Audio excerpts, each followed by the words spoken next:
Experience the world's most legendary racing events with iRacing.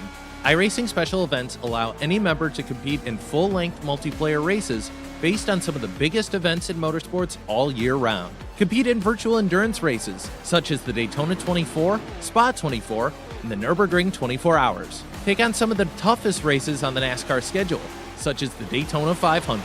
We have events from disciplines all across the racing world, from the Indianapolis 500 to the Chili Bowl, from the Bathurst 1000 to the Crandon Championship. Our endurance special events utilize iRacing's team feature, where members can sign up and race together on their own team, swapping drivers throughout the race. Other events utilize iRacing Super Sessions, where you're not only racing against those on track, but against every driver taking part. And as every race progresses, watch and feel the track change with progressive time of day, dynamic weather and rain, and dynamic track debris and surface changes. Take on your favorite discipline or try a brand new racing challenge with our biggest races of the year, the iRacing Special Events. Learn more at iRacing.com/special-events.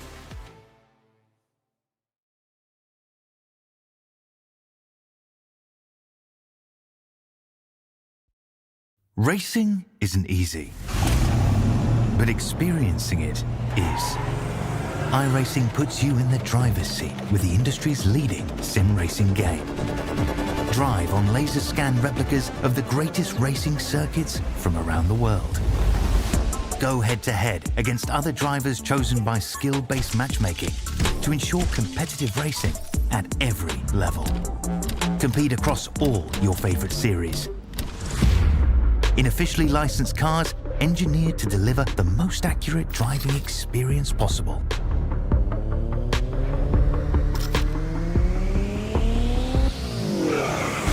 Join a race or host your own with players from across the globe. Race against the computer or in a league with friends. Feel the thrill behind the wheel. Visit iRacing.com.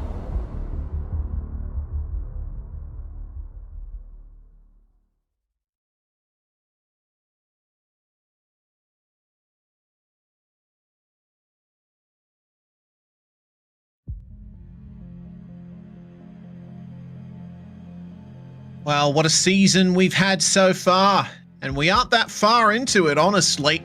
We come to the first big street circuit of the season, proper street circuit here for the Detroit Grand Prix at Belle Isle, round 4 of the V8SCOPS Championship for 2026. Some of Australia's best supercars drivers will be competing in this these couple of races that we are bringing to you today. The hard concrete, both on the surface and on the walls, is certainly going to claim a few victims today, but who will rise above it all and take those top honors? You'll find out here on SimSpeed TV, live on YouTube, Facebook, Twitch, and Kick, whichever platform you found us on. Welcome to the show. My name is Reese Gardner. David Haynes is alongside me in the commentary box, and Jay Kennedy is the one in the producer's chair, pressing all the buttons behind the scenes and bringing you these fantastic panning shots of the venue we're racing at today.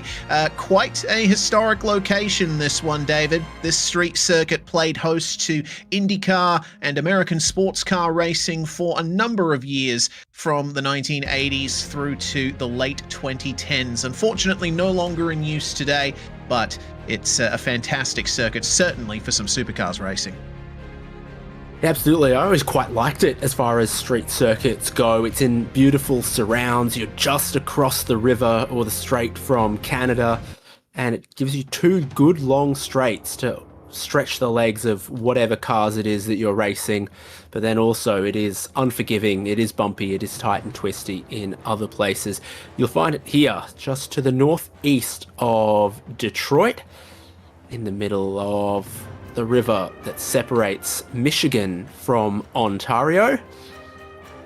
Bridge doesn't go all the way across here, only to Belle Isle, and this is the current configuration. There's a couple of older ones around, a couple of changes that have happened across the years, including turn 7 getting tighter, but it's that run over the bridge at turn 2 down towards turn 3 that presents an overtaking opportunity, and out of turn 6, snaking across the strand, but flat out, even in these cars, towards turn 7. Things are far more technical through other sections like turns 4, 5 and 6 as you change direction there, or also near the fountain, turns 8, 9, 10, 11. Always look for a late race dive down the inside of 11. Oh yeah, absolutely. It's a bumpy hairpin though, and the tightest and slowest corner on the circuit. We have seen some brilliant passes made there in previous years, but they are very hard to come by. So if you do end up seeing one today, it'll be mighty impressive. Pit lane also quite interesting here as well. We will be expecting pit stops tonight with very tight entry into that pit lane. Super tight exit as well, where it's very easy to put a bit too much power down and spin on the way out of the pits. The exit of turn 2 is also something to look out for. You'll notice a creek going basically underneath the track at the exit of turn 2 there. Well, there's a gigantic bump that the drivers need to negotiate to try and keep it out of the wall at the exit. Brilliant and also circuit, GM Belle. executives. Yes, indeed. Belle Isle, notoriously the scene of the Chevrolet Corvette safety car crashing in the IndyCar event some years ago, driven, of course, by a GM executive. Let's take a look at the season to come, and also the season so far. First 3 rounds of the championship, in fact, first 4, actually, screw that, 5. First 5 rounds of the season will be in North America. We are going to the Autodromo Hermanos Rodriguez in Mexico City at the end of the month, before we head back over to Australia in the middle of June for Phillip Island. We go back to the United States for Portland. We're basically hopping the globe for this one. We're going Australia, US, Australia, US, Australia, Australia. Yeah, basically this championship is dominated by North American and Australian circuits. In fact, it's been 3 rounds so far, David, and I haven't even realized that. We're not going to any European venues this season. No Suzuka, Motegi, any of that, but the mouth waters for the back half of this season when we get there. 3 Enduros at great Australian tracks, then the finale at the Adelaide Street Circuit. So, you know, we set the scene, we go to some great race tracks, but you've got to be most excited for rounds 10, 11, 12, and 13. If you don't get excited for Bathurst, I don't know. Something wrong with you. Even a doctor can't help you. No, you are beyond help. Bathurst is going to be fantastic. Mark those dates in your calendar and make sure that you're here for some of the best racing the Australia-New Zealand sim racing community has to offer, plus a few internationals as well. In fact, we have an international leading the drivers' standings at the moment. We'll go through those full championship standings later after Split 2 is concluded. Of course, Split 2 being the first race of the day. It's comprised of the drivers who weren't able to make it into the top 30-something positions to make it into Split 1 automatically. However, the top 3 from this race will get the golden ticket to race in Split 1 later on. That's a single race for Split 2. Going to be going for 27 laps around here. I would imagine a pit stop will be required along the way for fuel. Which does certainly make things interesting. 50% fuel tank restriction and a single compulsory pit stop between laps 2 and 22. So strategy is going to play a big part here, and it being a street circuit, David, there is the ever-present threat of a safety car. Yeah, that's a good race format, because being how challenging overtaking is, sprint races with no pit stops on street circuits are often rather dire, unless it's tiny little cars like MX-5s or Aussie racing cars or something like that. Yeah. What this gives us is a little bit of risk and reward on the strategy, a little bit of potential variance, and then also, you know, different pit stop times based on how much fuel you save or how much fuel you think you're going to want and need. And then, of course, the jeopardy, you can never completely know how the race is going to play out, with the possibility, nay, certainty, of a safety car. Yes. And, of course, it is a manual safety car in V8SCOPS, so there is potential for the Corvette stunt of the real world to be repeated here. But we've had plenty of safety cars at Belle over the years in V8SCOPS, and we haven't seen the safety car driver make a mistake yet. There is still the option for that, though. We'll see what happens. Keeping an eye out. Loaded. Yes, he did. So, Dan Stevens, if you think higher things are beckoning for you. Yes, of course. Wonder where Dan Stevens is going to go next. We'll crash the safety car and find out. You might end up being league admin next year. We'll see. Anyway, we should focus on those last few minutes of practice. We see Logan Barnett on top of the practice timesheets, but not by much over Mark Poynton. There is less than 0.03 of a second separating our top two, and Troy Stone Street getting it to within a tenth of our current P1 time.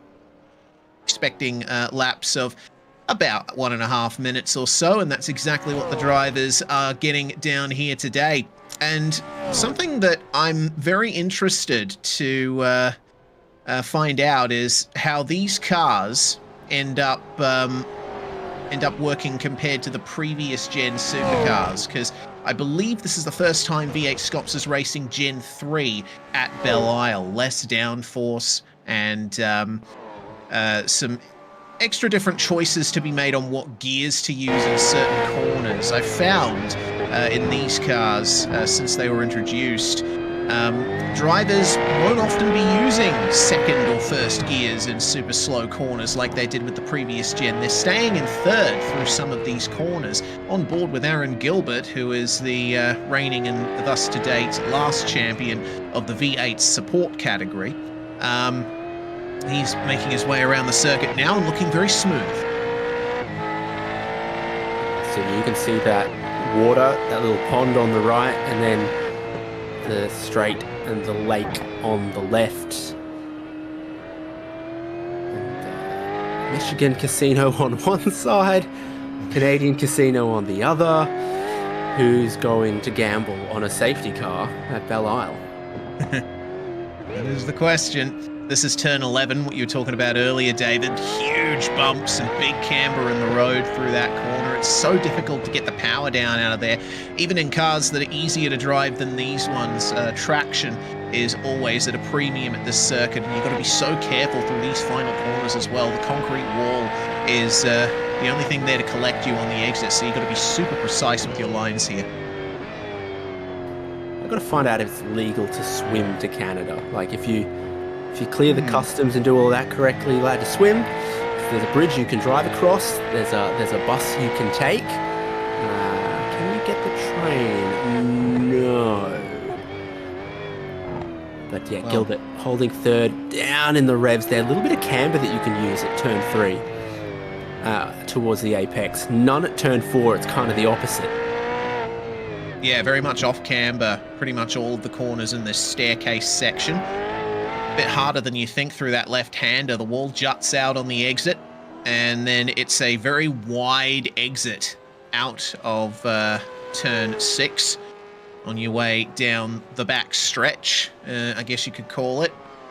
It's far from a straight, but it's flat out pretty much the whole way down. You've got to be very careful about how you maneuver into that braking zone. We've seen quite a bit of controversy in previous years in both this series and in Logitech G Pro Invitational that resulted in some pretty big stewards' decisions from overtakes being attempted at that corner. Gilbert struggling, slithering out of turn 11 there. I mean, this track has very quickly built a reputation for itself as one of the best circuits for supercars on iRacing. It really is the bread and butter of these cars in the real world, this kind of street circuit. Yes, it is. Supercars events are breaded and buttered by state governments. So, yes, here's one that gets money from Detroit. That checks out. Kane Kugamiya going to the top of the timing there with a very, very nice time. And what that does is it dislodges Logan Barnett, Mark Poynton and Troy Stonestreet from being a top 3 in practice comprised entirely of Split 1 V8 Vets drivers. Yeah, very true. V8 veterans drivers love to take part in V8SCOPS.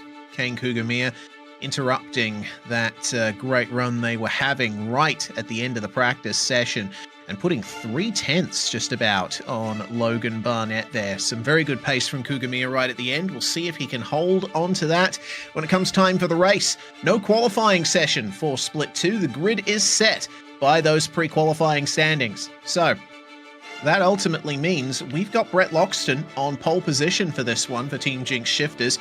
Then Blake Fitz alongside him on the front row. Barnett is going to start in third alongside William Morgan. Then we have Momentum Racing's Dylan Walker starting alongside Kane Kugamiya, who just topped that practice session.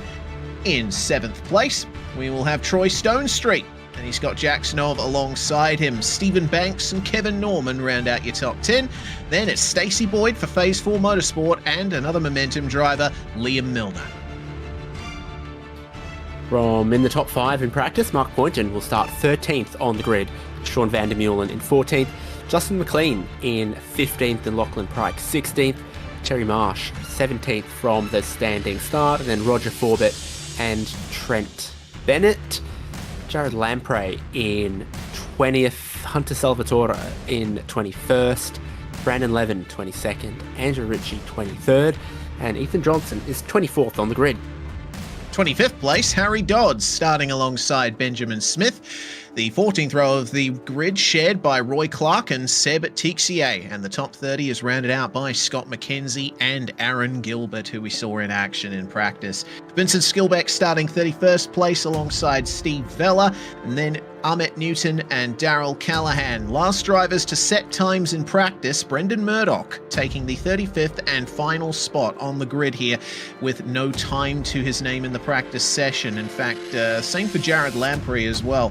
So our 20th and 35th place starting drivers, a couple of question marks over what their pace actually is, but they are starting in the lower midfield and at the very back, so it'll be interesting to see what they can do from here. Once again, 27 laps for this race.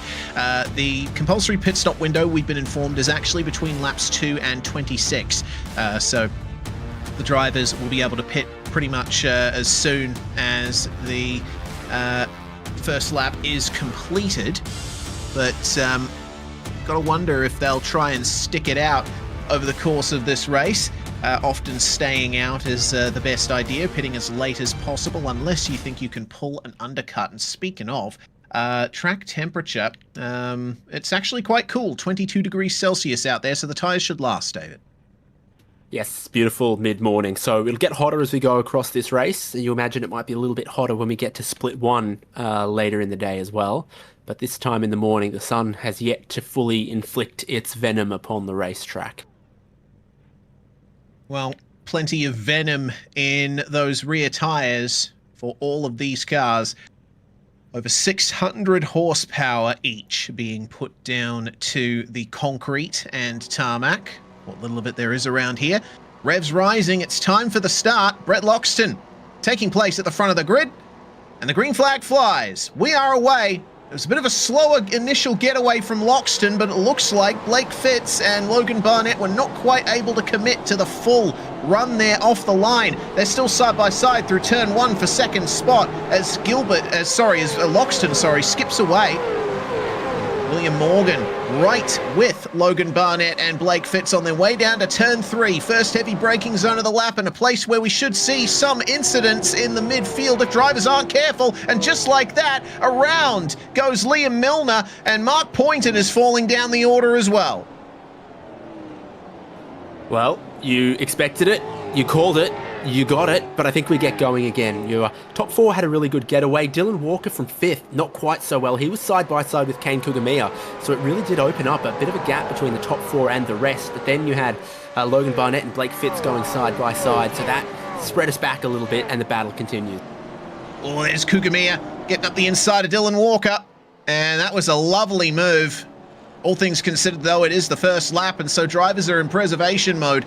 I don't blame Walker at all. If I had a move put on me like that, I would let him have it. It's only early stages, and 27 laps isn't exactly a long race, but it's not nothing. So I think preservation is the name of the game this early on. The big droppers being Mark Poynton and Liam Milner, and it turns out it was Poynton getting into the back of Milner that caused this incident. There's the bump, and around Milner goes. Poynton right into the side of him, T-bones him down the track, and the rest of the field tries their best to get by. Other drivers that have lost positions on lap 1, Brandon Levin down 11 spots. And Andrew Ritchie's also lost 2 places. Same for Stacey Boyd and Stephen Banks, but I think that's just the running order working itself out on the first lap. Biggest gainers look to be in the lower reaches of the top 25. Aaron Gilbert is up 6 places so far. So is Lachlan Pryke, who now rounds out the top 10 as we ride on board with Justin McLean. Just outside that top 10, he's looking at Stephen Banks. Yeah. Hot knife through the butter of the field at the moment, with a couple of spots gained for McLean here, but not as many as Lachlan Pryke has been able to get. I think he was positioned exactly right to be able to make gains around the check-up that happened at turn 3 on that opening lap. Yeah, prime placement. Let's see what McLean can do here. He's obviously looking a little faster than Banks at this stage, but I think he's overdoing the entries to the corners a little bit. He's not quite able to get the run on Banks that he needs. He's up 3 positions so far and looking to make up even more as the field is mostly single file. Our leaders have gotten away cleanly, and it looks like pretty consistent gaps between our leaders for the moment. The first real flying lap of the race is complete, and Brett Loxton with a 1:31.86, and he's joined in the 1:31.8s by Logan Barnett and Blake Fitz, as everyone behind them is running high 1:31s, low 1:32s. So it looks like the top 3 are going to have each other for company for now. Kane Kugamiya is going to give William Morgan some company into turn 3. Yeah, but can you get around the outside there at 3? Oh, I don't think so, and maybe there's a bit of dust and marbles building up there as well. Kugamiya looked like he had a really good run down the straight, but then around the outside at turn 3, thought, no, this probably isn't it. Oh, big helping of oversteer there out of the left-hander. As I hinted at earlier, this track is mostly concrete. Of course, it gets quite cold in Detroit, so asphalt isn't always the best material for sealing roads. Concrete is the way to go around tracks like this, and it means that the surface is low grip to start with, and once the rubber starts building up, it doesn't sink into the surface like it does with tarmac. It just sits on top. So you have to take that into account when you're driving around here, monitoring the conditions. As the heat will go up, the track will get much more slippery. Meanwhile, oh dear, looks like someone had a problem down there at turn 7. Might have been Trent Bennett, who we saw flicking it around there. A lot of smoke. And Bennett down 15 spots now, so he was running quite well up until that point. Unsure exactly what happened, but I'm sure we'll find out very soon. I think Bennett hit the wall at one of the previous corners. He was slow down the straight and then got collected going into the braking zone of the next corner, and someone else ran down that escape road with him. That driver, Brandon Levin. So it was a busy place to be, but it's not where the racetrack goes. Yeah, certainly. Unfortunately, it looks like Seb Tixier might have been to blame for the incident that put Trent Bennett into the runoff area. For now, though, we'll keep our eyes peeled on Justin McLean and Stephen Banks. They're catching up to Jack Snov here, who now moves in to 10th place. Lachlan Pryke got past him on the previous lap, so Pryke is continuing his great run up through the field, up 7 spots now. Very impressive indeed from the number 28. We're hearing it's a 2-part incident, this dealio with Trent Bennett. So Bennett making his way out of the staircase section here, had a move put on him, and oh dear, that is tap number 1.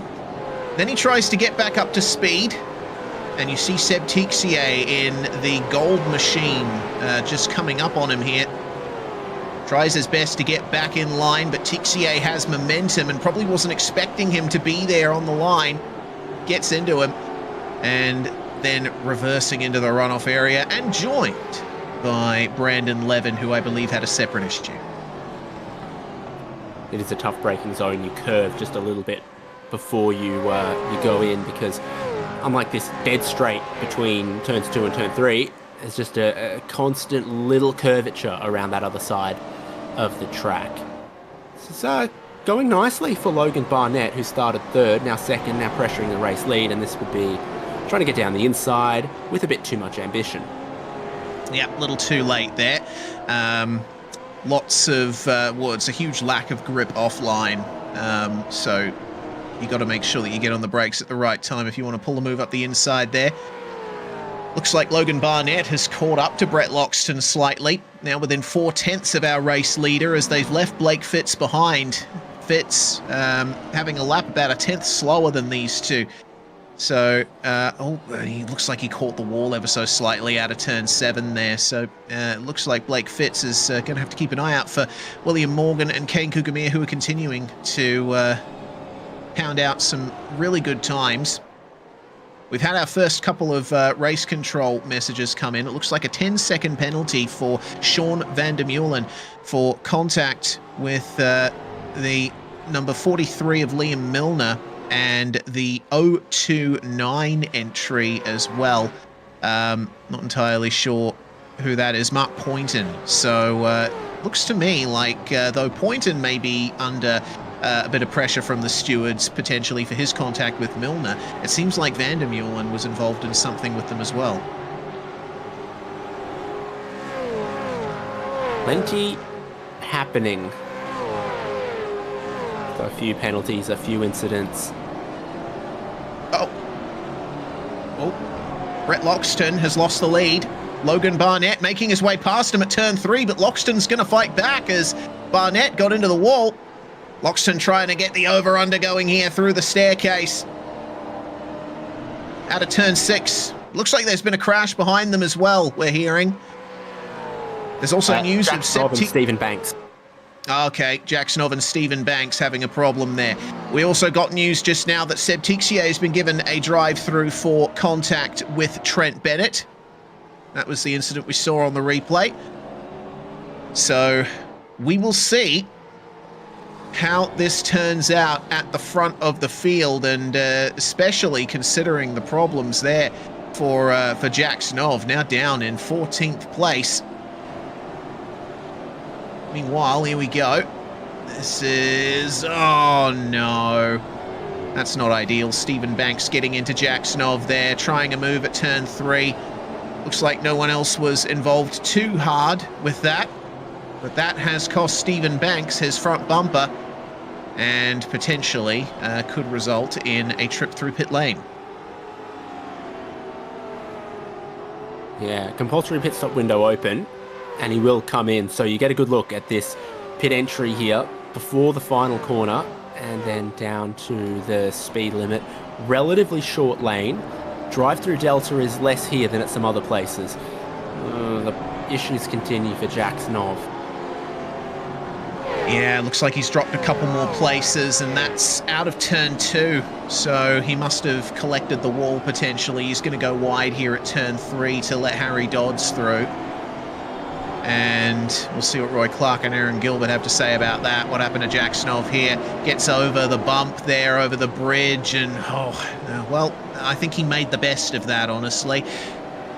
Could be very easy to hit the wall hard at that point, but he got on the brakes at the right time, kept it out of it for the most part.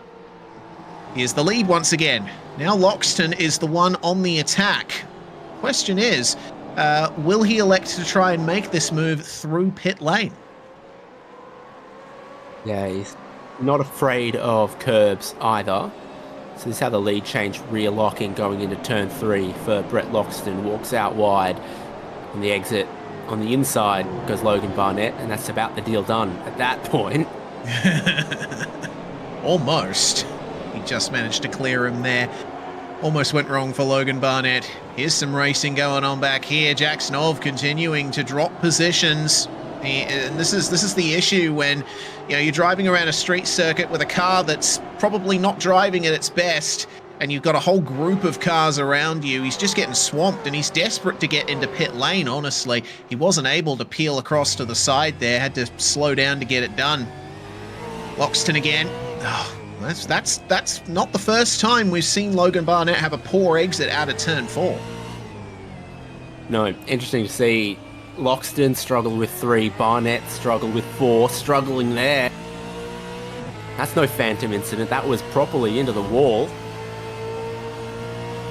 Oh, here we go. Oh, you think the door opens to the outside there, but really, Barnett was taking the optimum line into 7. They are sliding these things around. I mean, there's always been a fair amount of movement to the nature of these cars, but I think Gen 3 has really brought out those edge of your seat micro slides that we love about this category so much. Especially around a track like this, you really see those elements on display. I get the feeling that Loxton, though he does look a bit faster than Barnett at this point, he may have to try and undercut him through pit lane. I mean, the window's open, but you don't want to pit too early, do you? Otherwise, you'll pay for it at the end on old tyres. Yeah, I think the traffic's going to be pretty brutal, though, because we know from Seb Tixia taking a drive-through that the transit time of the lane is 19 seconds. I see that. So, yeah, I think 19 seconds of drive-through and plus the amount of fuel that you're going to need to take just puts you bang in the middle of the traffic. So I think there's almost something to be said for a bit of fuel saving now. Try to see if you can overcut by 1 lap. Yeah, I think that's a good potential to work because, yeah, the track temperature is still quite cool, and so logically that means the overcut should be more viable. If the conditions were hotter, if we saw track temps of 35 to 40 plus degrees Celsius, then the undercut would pretty much be the only way to go because it's so hard already to manage the heat of the tires in these heavy lumbering machines that have, frankly, too much power for those tires. Keep the lead up for Logan Barnett, holding on to it still by a bit less than 4/10 on Brett Loxton.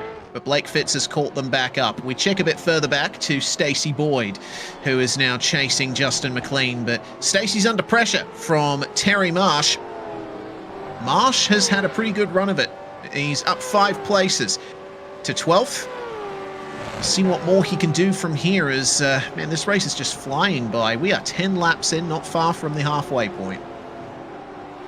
Stephen Banks has already served that drive-through penalty, and like Tixia, it was 19.2 seconds, that drive-through. So that's reliably consistent. That it is.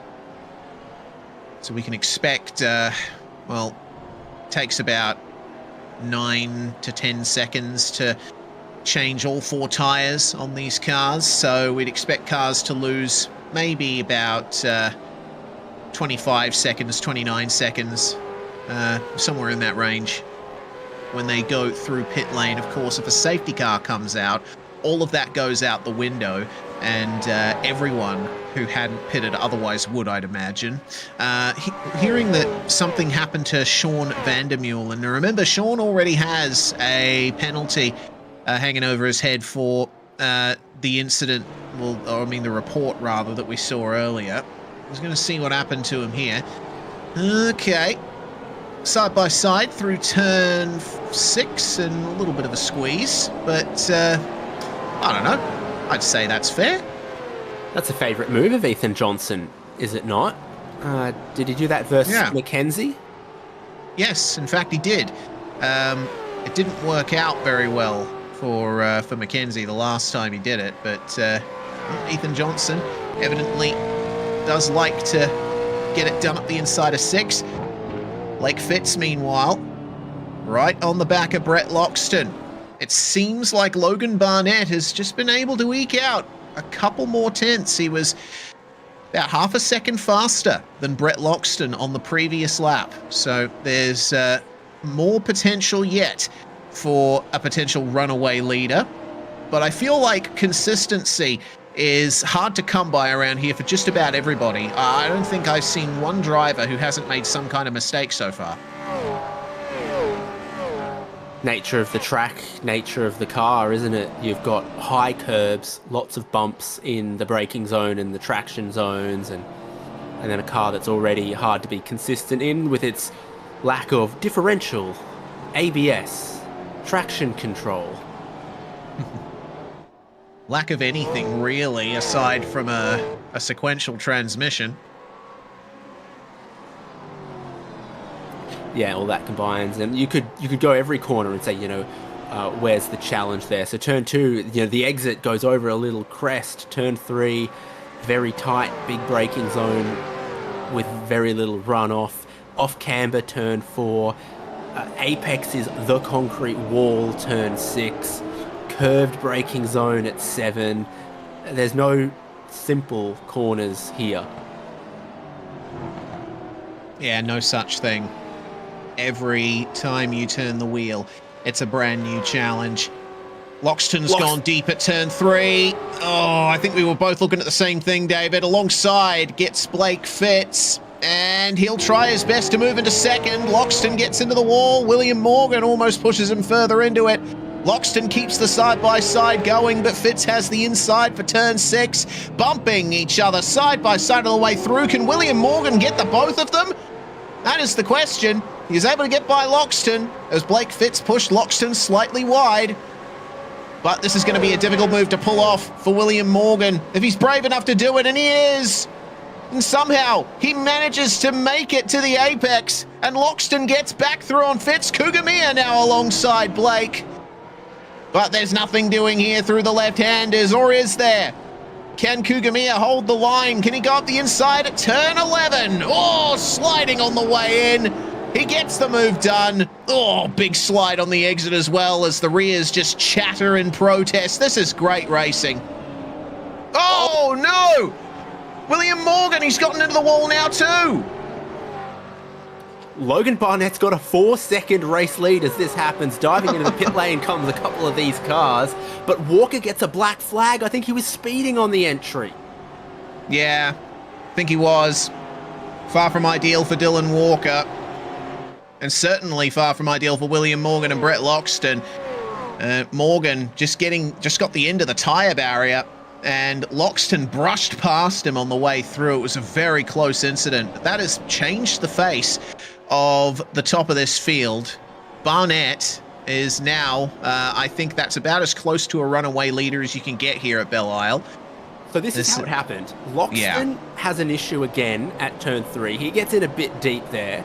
And that's when Blake Fitz goes, all right, I'll get alongside you here. And they stay alongside each other for like 3 corners. It gets messy. William Morgan pounces on it. Oh, man. Yeah, this is some great driving from Morgan. He just let the 2 ahead of them battle it out and get into each other. And he was right there to take advantage. It's a shame that later on in the lap it would all come undone for him. This is a great move here. That switch from Loxton there, very interesting to then try to follow Morgan through. That works. Kugamiya gets alongside, but then gets shoved out into the marbles, and it just keeps going. And then, yeah, into the wall from Morgan a little bit later in the lap, having done so well just a couple of corners previous. So he's in, second place at this point, and he locks the rears. There he is into the end of the barrier, and I would say that's about the luckiest escape Brett Loxton could ask for. Everyone else behind saw what was happening and moved right past. So, more cars in pit lane on this lap. We have Justin McLean in, Sean van der Meulen, Harry Dodds. Looks like Andrew Ritchie coming in too. William Morgan, having just come through pit lane, is going to move back into 15th. So Morgan, the leader of the cars that have pitted now, but costing himself a few seconds that he otherwise would have liked to have in hand. We're on board with Lachlan Pryke now as he chases Blake Fitz, Troy Stonestreet, and Kane Kugamia. This is Kugamia's view of Blake Fitz's nose, as Blake's going to try and get it done here at 7. Will it work? Oh, just gets past at the apex. Kugamia letting him have it there. It's very difficult, if not outright impossible, to hold the outside through turn 7. It's very rare it happens. Blake Fitz? Yes, but just. Yeah, only just. And that required a lot of compromise and a lot of give and take from the drivers around there. Well, I guess I'm repeating myself there. Give and take is basically compromise. Regardless, leaders in. Logan Barnett coming into the pit lane, and it looks like he's going to be followed in by Kugamia, Stonestreet, and Pryke. Brett Loxton and Blake Fitz will stay out for an extra lap. Looks like Terry Marsh is going to join them. Marsh is going long too, so let's see if his run up through the field continues from there. Also staying out, Ethan Johnson and Jared Lamprey. Benjamin Smith staying out of pits as well. Pit lane, an absolute hive of activity here at effectively the halfway point of the race.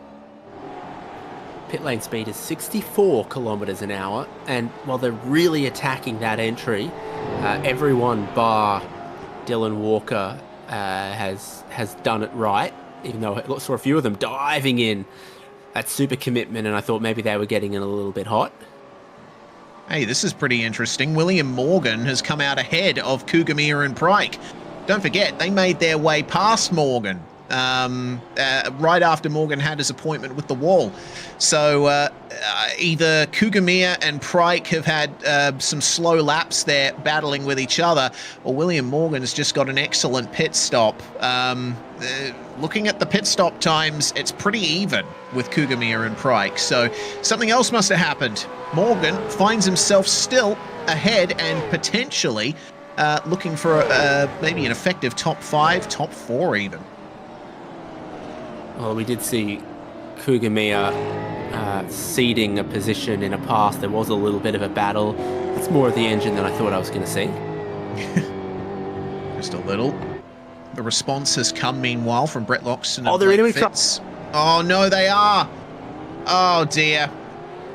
Well, that's at turn 11. Kugamia, well, he managed to get it done at turn 11 a couple of laps ago, but you got to make sure that you actually have the space to get it done, and I would say he did not at this point. He does pull out to get the maneuver done, but Morgan was firing it straight for the apex there, once again into the tyres, and that has cost him the front end of his Camaro. So I don't know if William Morgan will come back into the pits, but we'll see. Have a look at this. Blake Fitz has come out behind Kane Kugamia, but he's going to try and get it done. This is great racing. Side by side, Troy Stonestreet getting the move done on Lachlan Pryke. Yeah, so Blake Fitz has come out of the pit lane there, and then a little bit more speed for Kugamia, who's trying to get clear, trying to close him off. Stonestreet around the outside. Oh, no! Round goes Lachlan Pryke. A fantastic run up through the field in the first half of the race. Oh, and you're really, right. Really tough place to get that car turned around, and then he nearly tagged someone, even though he's being as careful as I feel like you possibly can be there. A couple of damaged cars getting around here inside of the top 10. There's some others further down as well. Yes. Lachlan Pryke may feel a little bitter about that, but to be fair to Troy Stonestreet, he did get on the power a bit hard and was sliding, so he wasn't in full control of his machine at the time. Ethan Johnson and Jared Lamprey come into the pits, and that just leaves Brandon Levin as the last car to enter pit lane. I'm sure he'll come in on this lap. I think it'd be a brave strategy to try and stay out on the tyres from this point on. They are well and truly past their best at this stage. So this is that change of direction in 1 and 2 over the bump, and you've got to imagine that William Morgan is suffering some effects of that contact. But McLean's looking to go around the outside, which is going to be challenging. He's clear, he turns in. Yeah, he's just got so much more front end, like in a literal and grip sense. Yes, having the splitter still on the front of the car is worth quite a bit for maneuverability. So McLean, now that the pit cycle is effectively complete in the top 10, McLean up 9 spots from where he started. That's a good charge. Ethan Johnson currently 12 spots up from where he started, and he will make it 13 when Brandon Levin eventually comes into the lane, the only car yet to complete the compulsory pit stop. It'll be 10 laps to go when we cross the line next. Logan Barnett out in front by 3.7 seconds or thereabouts, with Kugamiya holding on to the final golden ticket spot for now. Have to wonder if William Morgan has reported that clash between himself and Kugamiya to race control, and whether that's going to change the face of the podium. We have confirmation the incident has been reported, but race control still working on a decision. Harry Dodds and Benjamin Smith, for the meantime, battling for 17th spot.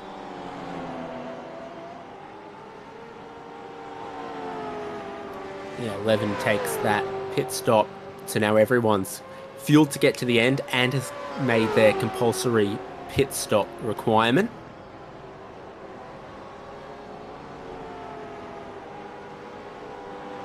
And there we go. Kane Kugamiya with a 10-second time penalty for that contact with William Morgan. That will eliminate him from the podium places as Benjamin Smith makes the move on Harry Dodds at turn 3. Nice textbook maneuver there. It's really the best, or rather easiest passing opportunity on the circuit. Any corner you can theoretically make a pass on, but I think the theory to practice ratio is a bit better with turn 3. Poynton, Clark and Gilbert then. 18th spot now for these guys. And Poynton, one of the drivers who is trying to recover something from this race. Involved in the scrap on lap 1 at turn 3. Staring at the clear road ahead of him for the moment in 18th. Got about 3 seconds, 4 seconds or so to the next car ahead of Harry Dodds. Can Roy Clark keep Aaron Gilbert behind him? Gilbert certainly a deft hand in these cars. So an interesting little bit of variation to pit stop times. Most of them around 12 seconds. Kane Kugamiya and Blake Fitz shorter at sort of 11 and a half. Benjamin Smith at 15. And in the cars that we're looking at here, 12, 11.6 and 10.6. Also a super quick stop from Gilbert. And there has been no safety car intervention in this race. Yeah, very rare to see that. I would have expected the safety car to make an appearance, but the racing has been a bit cleaner than I expected, but we have had our fair share of crashes. William Morgan still holding on to P7, despite missing the front end of his car. Now under a lot of pressure from Kevin Norman, sorry. And keeping an eye on tyre life, looks like Morgan has a bit of a further disadvantage, 2 laps older tyres. Meanwhile, it seems like there's a bit less space between Barnett and Loxton than there was before. I wonder what happened there. Barnett had something like a 4-second lead. There's a bit of traffic in front of him here as he approaches turn 11, but whoa! It's as you're turning left and you just start to step on the brakes and you're trying to turn the car back to the right, but because it's sort of locked the rears a little bit, I think, as he's gone for the brakes, then the car hasn't wanted to turn back the other way. So 2.5 seconds lost. Yeah, that's pretty substantial. Fortunately, turn 11 is quite wide. There's a good amount of runoff to contend with there. Norman makes the move on Morgan. And Kevin is through to P7. Oh, but for how long? That was a big slide there. Caught the grass, and he's going to lose it completely. Terry Marsh picks up the pieces and moves through, making contact with him on the way. And, well, this is going to be a tough one here for Kevin Norman. It's blind on the way in for all drivers. Yeah. Straight back there, just keep backing it up. Yeah, it's the only thing you can do. Plenty of space to the outside of the corner to get it turned in the right direction. Oh, yep, there's an invisible wall there. Unfortunately. And I think that might have... Has that stalled the car? He's requested to tow, but he was... Were not for the invisible wall, he would have backed all the way out of there. So it's a little play on, isn't it, where he is, other side of the concrete wall. I think he's out of the line of sight anyway, so... Yeah. He has been told he can tow. He basically reversed out of the environment. Yep, no safety car there. Oh dear. Things have gotten worse for Terry Marsh. That is a lot of damage there for the 061. Straight to pit lane for him with 7 laps to go. The battle for the lead is continuing. We'll get to that very shortly, but it's at turn 12 it went wrong for Terry Marsh. Almost exactly the same thing that happened to William Morgan a little bit earlier, but a lot harder into the barrier this time. Super heavy damage. And what kind of damage limitation can there be here for Logan Barnett?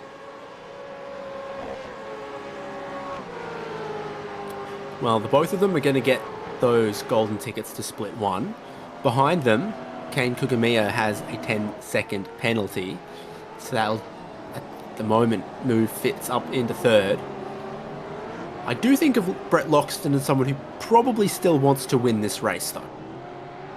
Yes, he's certainly no stranger to success in V8 machinery. And he's always a presence at the Enduros with Team Jinx shifters. When it comes to solo racing, Loxton, I think, has a bit more success in the support categories, but still an incredibly skilled driver in V8SCOPS proper, and has had plenty of success in Split 2. Just got to be straight on the exit. And I think Loxton got a better run out of turn 2 than Logan Barnett did for the second time in as many laps. Loxton getting up the inside. This time he gets alongside and past Barnett, who's going to let him through, but oy, oy, oy. There was potential for a cutback, but it seems like, I don't know if it's the upshift or what, but they're having a lot of problem getting the power down out of those corners. Well, the marbles are getting ridiculous. The track temperature is rising just slightly. And Logan Barnett is struggling with the rear tyres. So the change of direction between 1 and 2, he had to be careful. He lost the car, the change of direction between 10 and 11. And then sort of turns 5, 6, and 7 is a constant change of direction as well. Yeah, it's very hard to manage those rear temps around here when they start getting out of control. Ethan Johnson now into the top 10, putting himself in between Stacey Boyd and Lachlan Pryke. And frankly, I'm impressed that Pryke has managed to stay in the top 10 despite the incident for him that we saw a little earlier. He recovered quite well from it, didn't lose as much time as he otherwise could have. So I think he'll be still happy with this.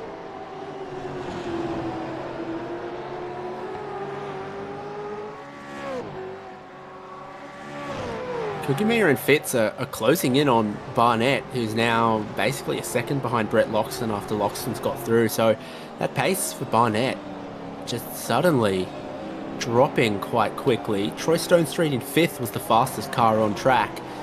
So things could close up around sort of 2nd to 5th, even with just a few laps left. Yeah, still 4.5 laps remaining for our leaders. There's Stone Street. Look at him. He's just back there. Yeah, Troy Stone Street's had an incredibly good run. He's actually the fastest car on track last time by 1 minute 32.2. That's half a second faster than Brett Loxton in the lead. Yeah, I mean, he's really not far at all behind Fitz and Kugamiya when you look at it like this. And we know if Kane Kugami has been aggressive before, he'll certainly be aggressive again if he catches up to Barnett. Meanwhile, Ethan Johnson almost sees Lachlan Pryke get alongside him. Contact between 9th and 10th. Keeping the rear end nice and stable onto the way into this corner. Looks like Jared Lamprey and that Mustang is starting to catch up to them, but then these drivers are going to have to think about the damaged William Morgan, who is running slightly off the pace here. He's been able to run low 133s on these last few laps, but everyone around him is running 32.8s at least. That was a 33.3 from Morgan, and then 32.7s, 32.6s from Boyd, Johnson and Pryke. Jared Lamprey even faster still. I think I can wipe off Troy Stone Street getting a podium potentially. Keep an eye on this though. Whoop. Ethan Johnson defending from Lachlan Pryke, who started to get the pace up here in these last couple of laps. Seems he's been looking after those tyres since he put them on. It's especially impressive considering that Johnson actually has newer tyres than Pryke does. He's obviously been pushing them a bit harder. Yeah, Johnson with some of the newest tyres of anyone, except Brandon Levin, who went 1 lap longer. It's 8-lap-old tyres for Loxton, 9 for Logan Barnett, 9 for Kugamiya in third.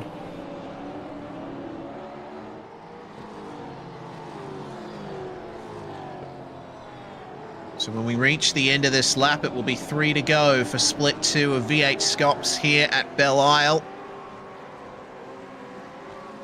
Round 4, correct, Jay? Well, I'll tell you that's correct. I'm not Jay, though. Cool. Yes, I am correct. It is round 4. Yes, and it does say there in the top left corner. I'm sorry. I'm a commentator. My job is to look at the cars. Yeah, round 4 of the championship, and it's interesting seeing the street circuit in this first part of the season. There's certainly been some big mix-ups here in split 2, which gives me the same sort of vibes for split 1. We have a few stats to talk about when split 1 comes around, but for now, our focus should be on Benjamin Smith making his way up into 13th. And that's going to make him 13 places up from where he started. It's been an incredible run from Benjamin. And he will join the likes of Ethan Johnson, Aaron Gilbert, Steve Vella, Harry Dodds as drivers who have gained double-digit positions today. Barnett just ahead of Kugamiya, just ahead of Fitz, Troy Stone Street. Pace has dropped off a little bit, I think, since he got that penalty. But you can still see 2nd, 3rd, 4th, 5th on track with a few little penalties looming. Yes, so 2 laps to go. With Kugamiya having a 10-second penalty to his name, that would put him back to 6th place, behind McLean and ahead of Morgan. 15 seconds for Troy Stone Street, meanwhile. Put him 20 seconds behind the leader, and that is back in 11th spot behind Jared Lamprey. Meanwhile, that's an interesting place to go for it there. Ethan Johnson puts Stacey Boyd into the wall. Fortunately, it seems Stacey escapes too much damage, but now Ethan Johnson is off kilter, and there's further contact between himself and Lachlan Pryke as Johnson was trying desperately to widen the line in turn 3. Pryke's going to find just enough space to slip back through up the inside at turn 4. Will he get it done? Oh, Ethan Johnson with a big slide. Tried to keep the momentum up, but had to yield in the end. Geez, so, I mean, there's a little bit more latency at play, but did Johnson have an unruly moment at turn 1 there as he got into Stacey Boyd, who is heavily damaged after that, and then the opportunity came knocking here for Pryke. Certainly did. I'll just Looks set up like- a static cam at turn 11 for this in the final lap, I reckon. Yeah, I think that's a good idea, actually. Oh dear. Oh dear. 017 is Stephen Banks. We've seen him with issues before, and this time he gets into the wall at turn 3 once more. Final lap has begun for our leaders. And Kane Kugamiya has taken another 2.5 tenths out of Logan Barnett as Brett Loxton tries to skip away 2 seconds in the lead. Just had another look at that incident between Johnson and Boyd, and Ethan. It was a big dive. Johnson was really struggling with understeer there. Nothing really that Boyd could do other than just come to a complete stop and let him go, which was never going to happen. So, Kane Kugamiya, he'll be looking for third place on the road, but it will not be third place in the final results. Blake Fitz behind him doesn't need to do anything. He just needs to finish where he is, and he will get that third place on the timing sheet, which will give him the golden ticket along with Brett Loxton and Logan Barnett. It's going to be quite the big change to those results once those penalties are applied, but Loxton, the man who started on pole, looked like he, oh, there we go, lapped car letting drivers by. I think that might have been Vincent Skillback, but Loxton, he lost the lead briefly, but he was able to keep it consistent. He was able to avoid making mistakes, and he brought the pace down beautifully. He's going to be rewarded with the win in Split 2 here in Detroit today. First of our drivers to advance through into Split 1. He's going to be joined by Logan Barnett and Blake Fitz, with Kane Kugamiya finishing third on the road. Still battles going on further back in the field. This is Hunter Salvatore trying to get it done on Roy Clark, but Andrew Ritchie's starting to come in. The Banter Alliance 927. Ahead of them, Mark Poynton and Aaron Gilbert still continuing to scrap over 16th place. Who's going to get the best exit out of the final proper corner here? That's a big slide from Ritchie. He is pushing as hard as he possibly can, but it's not going to be enough. Short run to the line here. And Clark will get 18th. Then it's Salvatore and Ritchie to round out your top 20. Steve Vella's already crossed the line. And Stephen Banks, well, he's just going to be happy to get to the flag at this point. I think it's been a rough one for him.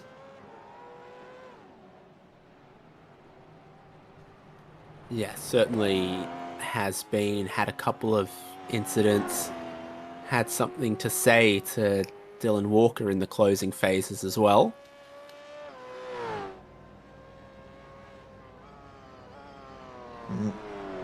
Before we go through the results, we'll get a quick replay of the incident between Ethan Johnson and Stacey Boyd at turn 1. And you'll see what I mean with this being an optimistic dive from Ethan Johnson. This is slow motion, not running at full speed, but you see how late Johnson gets on the brakes. He is sailing past the apex, and the front end is just not responding. I mean, if you're Stacey Boyd, what do you really do at that point? Hits the wall right where it juts out after the tire barrier ends. There we go. That's James Scott. He invented something, probably Scotland. Yes, the Scott Fountain is a fixture of this circuit. Brett Loxton finishes 2.5 seconds ahead of Logan Barnett, or near enough. Kugamiya, third on the road, but he will be demoted to 6th place. Blake Fitz is going to take third spot. Troy Stonestreet also with 15 seconds time penalty to his name. He'll be brought back down to 9th spot, I believe. But on the road, it's McLean, Morgan, Pryke, Johnson, and Lamprey who round out your top 10.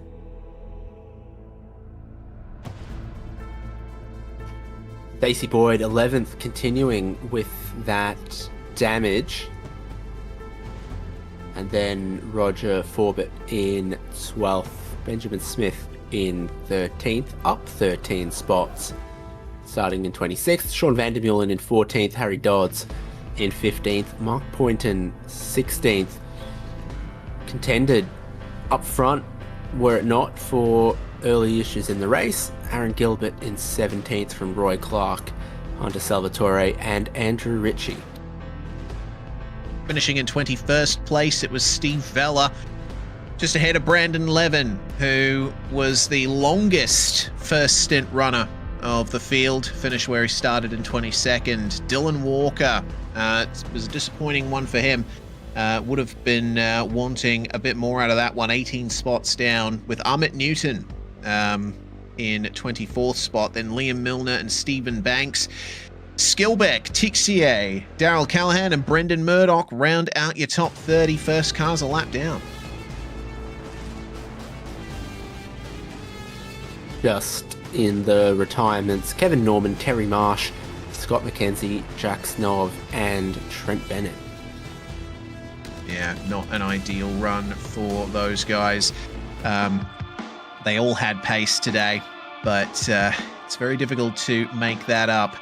Well, Split 2 may be complete, but we've still got Split 1 action to go. It's going to be a single race for this round, and we're bringing it to you live on SimSpeed in just a few moments' time.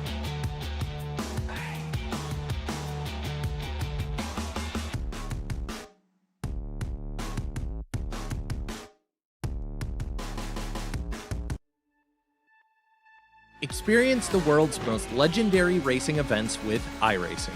iRacing special events allow any member to compete in full-length multiplayer races based on some of the biggest events in motorsports all year round. Compete in virtual endurance races, such as the Daytona 24, Spa 24, and the Nürburgring 24 Hours. Take on some of the toughest races on the NASCAR schedule, such as the Daytona 500. We have events from disciplines all across the racing world, from the Indianapolis 500 to the Chili Bowl, from the Bathurst 1000 to the Crandon Championship. Our endurance special events utilize iRacing's team feature, where members can sign up and race together on their own team, swapping drivers throughout the race. Other events utilize iRacing Super Sessions, where you're not only racing against those on track, but against every driver taking part. And as every race progresses, watch and feel the track change with progressive time of day, dynamic weather and rain, and dynamic track debris and surface changes. Take on your favorite discipline or try a brand new racing challenge with our biggest races of the year, the iRacing Special Events. Learn more at iracing.com/special-events.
Racing isn't easy, but experiencing it is.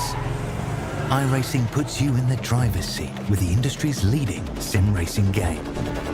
Drive on laser scan replicas of the greatest racing circuits from around the world.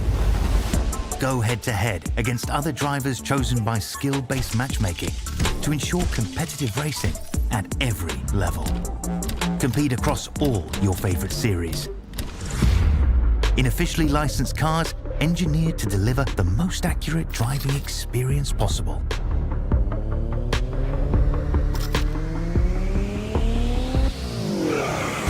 Join a race or host your own with players from across the globe. Race against the computer or in a league with friends. Feel the thrill behind the wheel. Visit iRacing.com.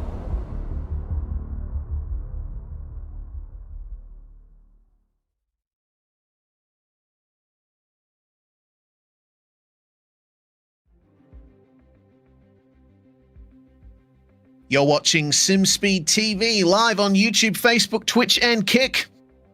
Wherever you are, welcome back. We are ready to continue our night of action here for V8SCOPS 2026. A magnificent run of things thus far at the Detroit Grand Prix at Belle Isle.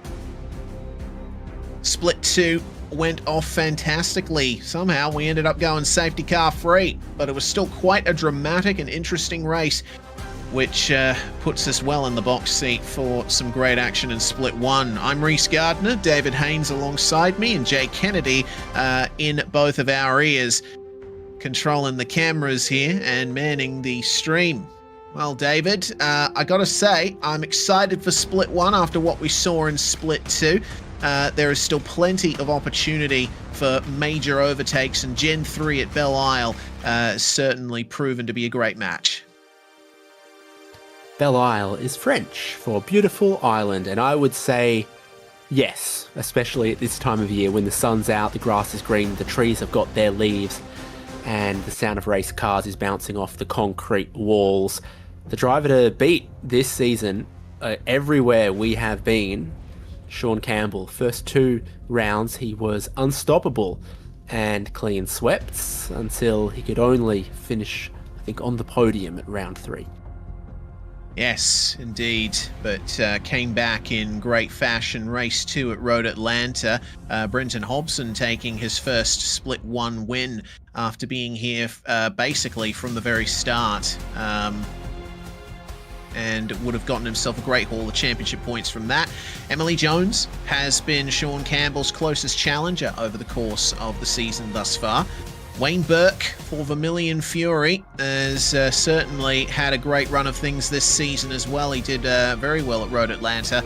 Bo Albert, Zach Rattray-White, James Scott rounding out your top 6. Chiefs Esports Club on the outside looking in for the most part in the top 10, but they do have 3 of their 4 entries in there in the form of Albert Scott and Robbie Gibbs.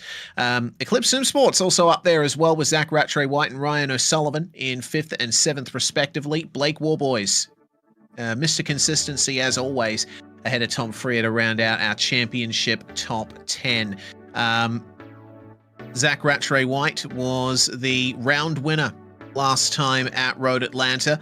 Got the most points over the course of the 2 races, and well, we'll see if he can continue that break of Sean Campbell's back-to-back streak that happened over the course of the season.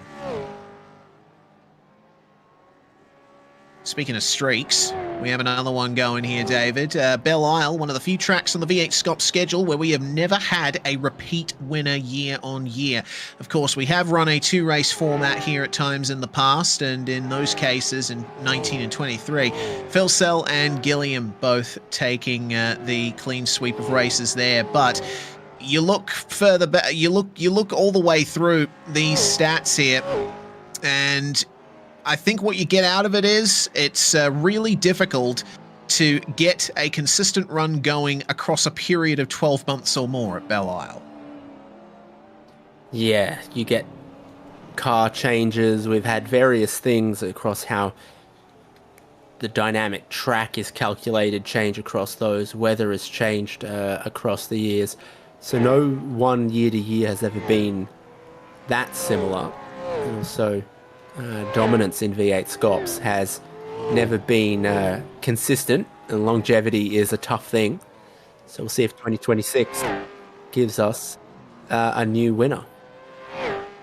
Yeah, potentially. Out of all of the drivers on that list there, Andrew Gilliam, one of the only ones here today.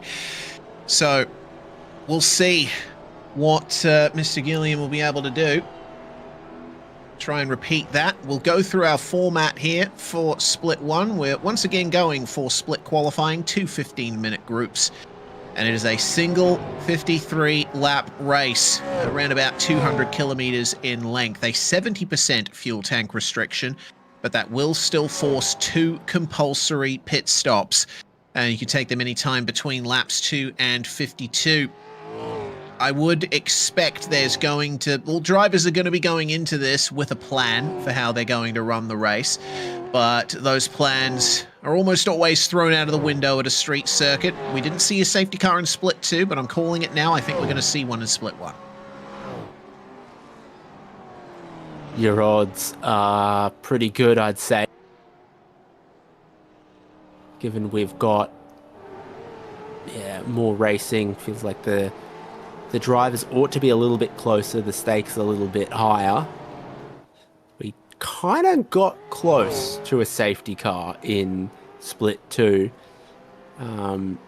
If that reversed a little differently, or the engine had blown somewhere else, or whatever it may be.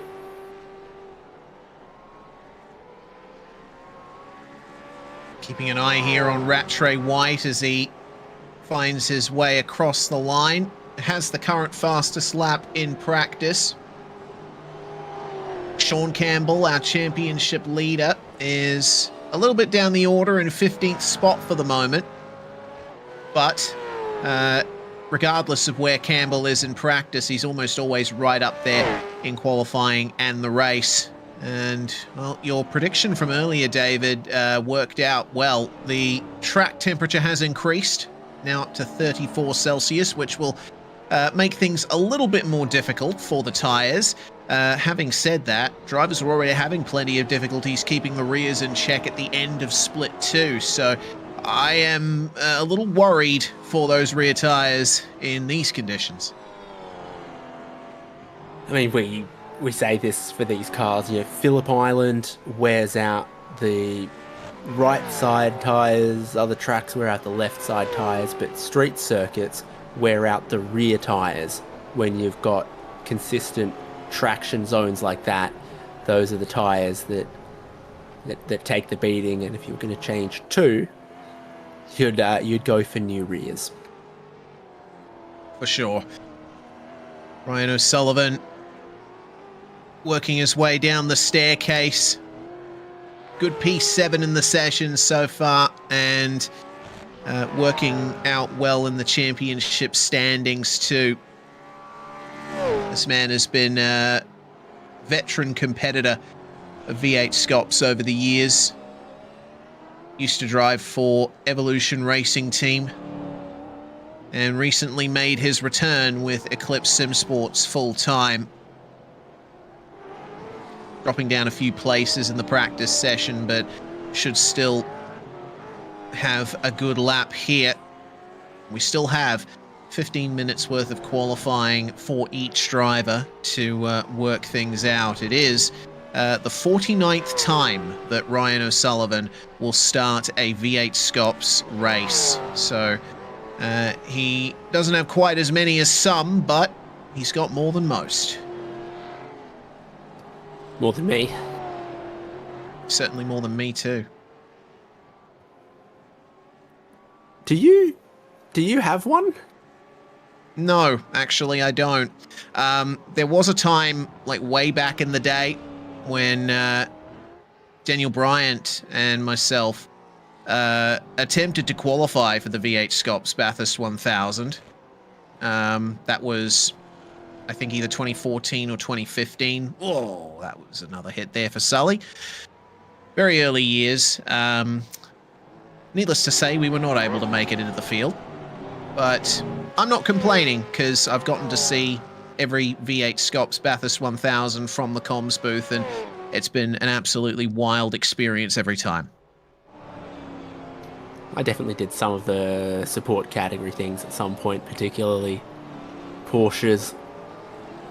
But no split 1, no split 2 V8SCOPS starts for me. I've run supports as well. Got a win in the TCRs at Motegi. That was highlight. But apart from that, this particular area of the community, I'm very much more on the media side of things.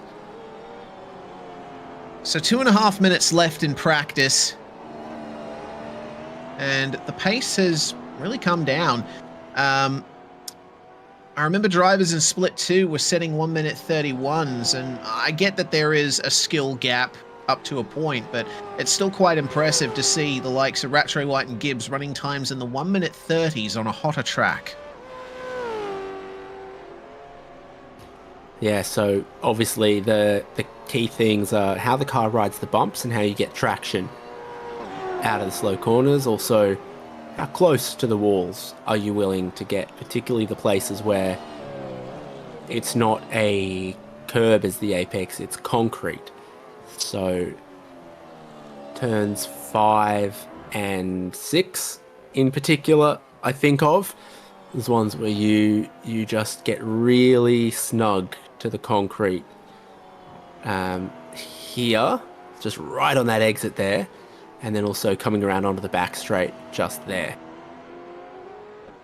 Yes, the walls tend to jut out on the preferred line in multiple places on this track. You're going to see it up here at turn 7 as well. Getting out of the corner, you'll see right there the wall juts out when the tyre barrier ends. We've seen many a driver fall victim to that part of the circuit. And then, of course, you have the run out of turn 11 here. You get the rear end swung out, getting on the power too hard, it'll immediately hit the wall there. And there's no runoff to speak of at turns 12 and 13. Concrete wall to greet you the moment you exit those corners. So, the last few laps are in and done. 30 seconds remaining in the practice session. We'll see what they can do in qualifying. It being only about, 12:20 p.m. or so in sim time.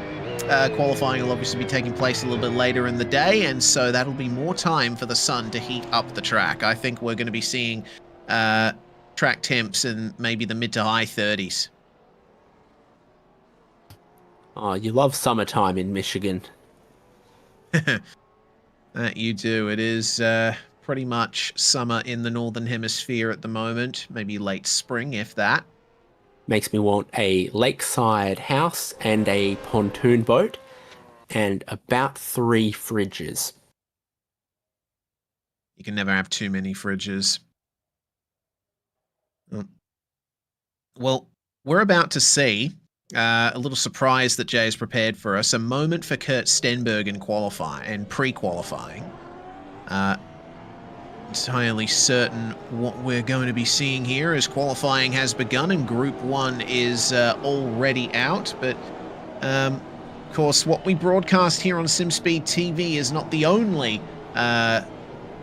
action that V8SCOPS offers. Drivers have 3 days of pre-qualifying throughout the week before the race to get their times onto the grid. So this is Kurt Stenberg, who's making his 208th V8SCOPS race start today, and, well, that's certainly not the line into the pits. No, he's found a secret third way between the pit lane and the racetrack. And look, I'm not a super physics person, but I believe that anytime you run straight at a wall, there is a tiny, but still existent chance that all of your atoms line up perfectly with the alignment of the atoms of the wall and you phase through unharmed. Yes, there is a small probability of that, but I think there may or may not be a slightly higher probability of a couple of patch notes relating to the pit lane attenuator at Belle Isle in the next iRacing build. We'll have to wait and see on that. Qualifying is active though, and Bo Albert was the man leading the charge out of pit lane. He's the first one to start a lap as we keep an eye on Brett Loxton, our winner from Split 2. Fantastic drive it was for Brett. But still some question marks over where he will place himself in the field. So we'll see for the moment who's going to get it done here. Interestingly, Sean Campbell not going to be in the second group this time. He's out there on track as well here with Group 1 because he didn't get up as high in pre-qualifying as he did at previous rounds.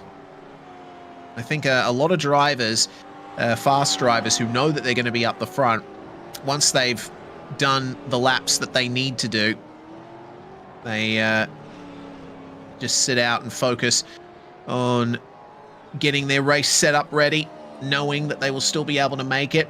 Of course, it does make a slight difference to the run plan of the night, having to go out a bit earlier. But I think in circumstances like this, it's actually a plus because the drivers who come out a bit later in the session will be dealing with slightly higher track temps.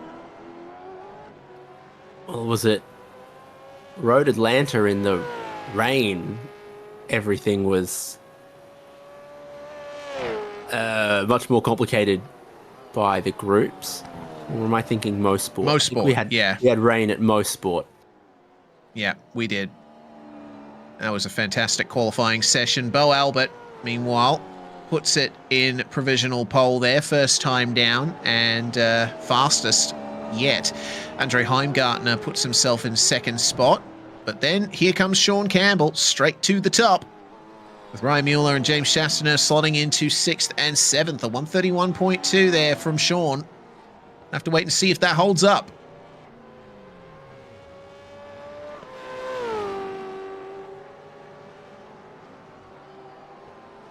And the first time down for Split 2 winner Brett Loxton puts himself P10 on a 131.5. So it looks like the field spread is a bit narrow here for the moment in this qualifying session. William Brown with a 32.0, slowest of the times that we've seen thus far, but I'm sure he'll be able to find a few more tenths at least. There is Stenny, who is also out on track here in Group 1. And Logan Barnett and Blake Fitz will also have their chances here. Blake Fitz from Split 2 podium to Split 1 qualifying, a 133.8. That's not quite the pace that he would have been expecting. Whether or not he commits to another lap from here remains to be seen. But of course, the no escape rule is active in qualifying. Drivers have to make it back to pit lane under their own power. Really affects the run plans. Usually, in leagues that don't have no escape rules, you can just escape back to pit lane once you're done with your qualifying lap. Pull over as soon as you're done. Not the case here. You got to do an in lap and stop in the pit box before you can escape. Limits, to some extent, how many laps you can do. So you do need to be far more precise rather than throwing 100 attempts around. A little bit more emphasis on a banker from the first lap, and then still need to be a little cautious with the others. So Bo Albert is in search of 24 thousandths of a second if he can find them. I'm sure they can be found. Yes. Yeah, I'm sure those 24 thousandths are somewhere. I mean, just go 3 thousandths of a second quicker through turn 1, 3 thousandths of a second quicker through turn 2. You follow? Yeah, I follow. It seems very simple. Sure does. Ian Zhu then in car AAA for Vermilion Esports. 16th and last of the drivers that have set times thus far on a 1:32.0. He's going to abandon that one. I think that might have actually just been an in-lap for him. But now, on board with Bo Albert, let's take a tour around Belle Isle. On the brakes pretty much as soon as you cross the start-finish line, and just trying to flow it as best you can through 1 and 2. Late apex or stick it tight and be careful of that oversteer over the bridge. Then you reach the highest speed on this circuit. Bo Albert just touching 245 or so on the way down into turn 3. Smooth across the curb. That corner is a bit faster than it looks. Same here. Use all the curb as much as you can to hook the car around on the apex. Try and stay off the curb here at turn 5. Be very careful of the wall jutting out on the exit. Turn 6, wide exit. Get on the power slightly earlier than you think, but be careful to manage this wheel spin on the way out. And then up to 6th gear. Just touching 243 on the way into turn 7. Bouncing across the curb again. Big oversteer on the exit to avoid the wall jutting out. Big bump on the apex at turn 8 as well. And through 9 and 10, you're just flowing the car through here, trying to set it up for the braking zone of turn 11. Bo was a little bit deep there, and he won't be happy with the exit he subsequently got. Bouncing off the rev limiter in 4th into 3rd gear here for turn 12, and Albert is really struggling with the rear end there. I get the feeling this is not going to be a lap that works out for him. Won't commit to the end of it. There's not long left, honestly. Still got about, well, the better part of 7 minutes to go. See what kind of times can be set here. Will Buchanan, what a fantastic time that is from Will Buchanan. My God, that came out of nowhere. 1:31.259, straight to the top for the 281. Jackson Dial also improves. So I think Andre Heimgartner now goes even faster, up to P1 and 0:31.1. I think the track temp is actually in a pretty good place right now. Jake O'Reilly now goes P1. Yeah, I think you got to be out there. What does Sean Campbell respond with? A 1:31.0. The pace has dropped out of nowhere. Yeah, and after some more conservative opening laps, I think everyone is going hell for leather. There's a bunch of drivers that still need to set a time. We saw Blake Fitz starting one. We see Andrew Dutch complete one. It counts and slots him into the top 10 for the moment. O'Reilly improved massively, and his teammate Joshua Horton. Oh, wow. My God. What great pace we're seeing from so many drivers here today. I'm very surprised at this order here. I knew that O'Reilly would be up there. I knew that Horton would be up there, but I would have expected Campbell to set a time for everyone else to chase. I mean, he kind of did, but man, this is super close. And I genuinely have no idea who's going to be sitting on provisional pole now. Blake Fitz pulls out of that lap. We won't be seeing any more from him or Will Buchanan, at least for the moment. But I'm sure they'll come back out of the pits shortly. 5 minutes to go in Group 1. And that will give us another lap or two.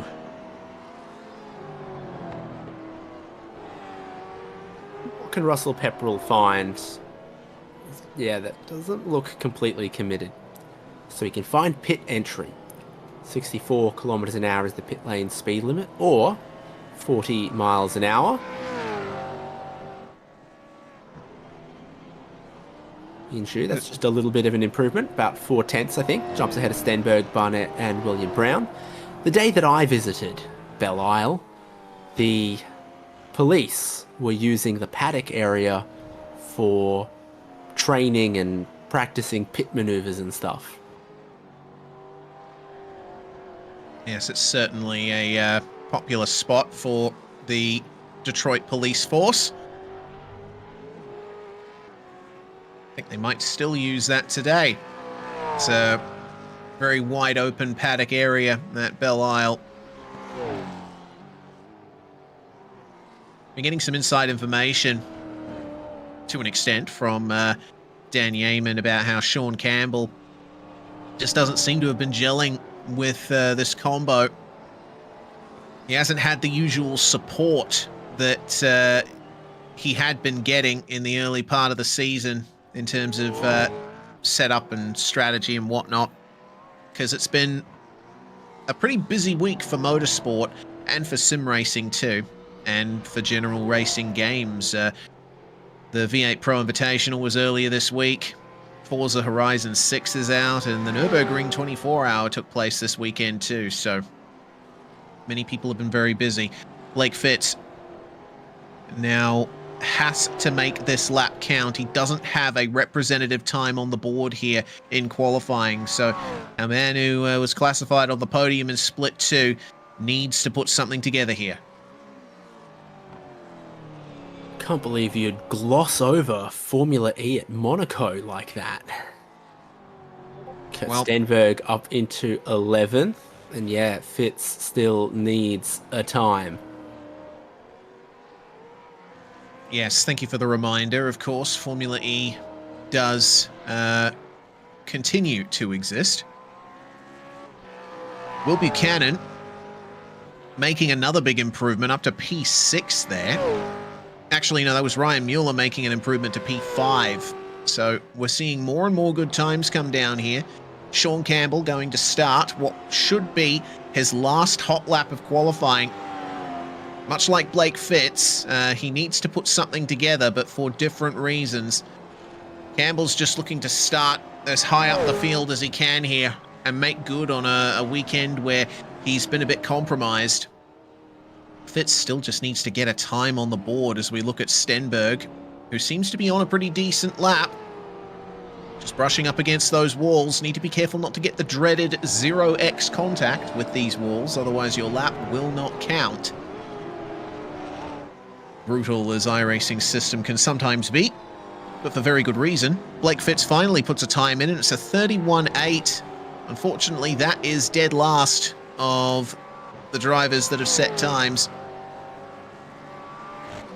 Let's see what Stenny can do here. Mazzaroli improves to P8 just up ahead, and Stenny will get to 10th on that one, a 131.4. Pretty solid effort.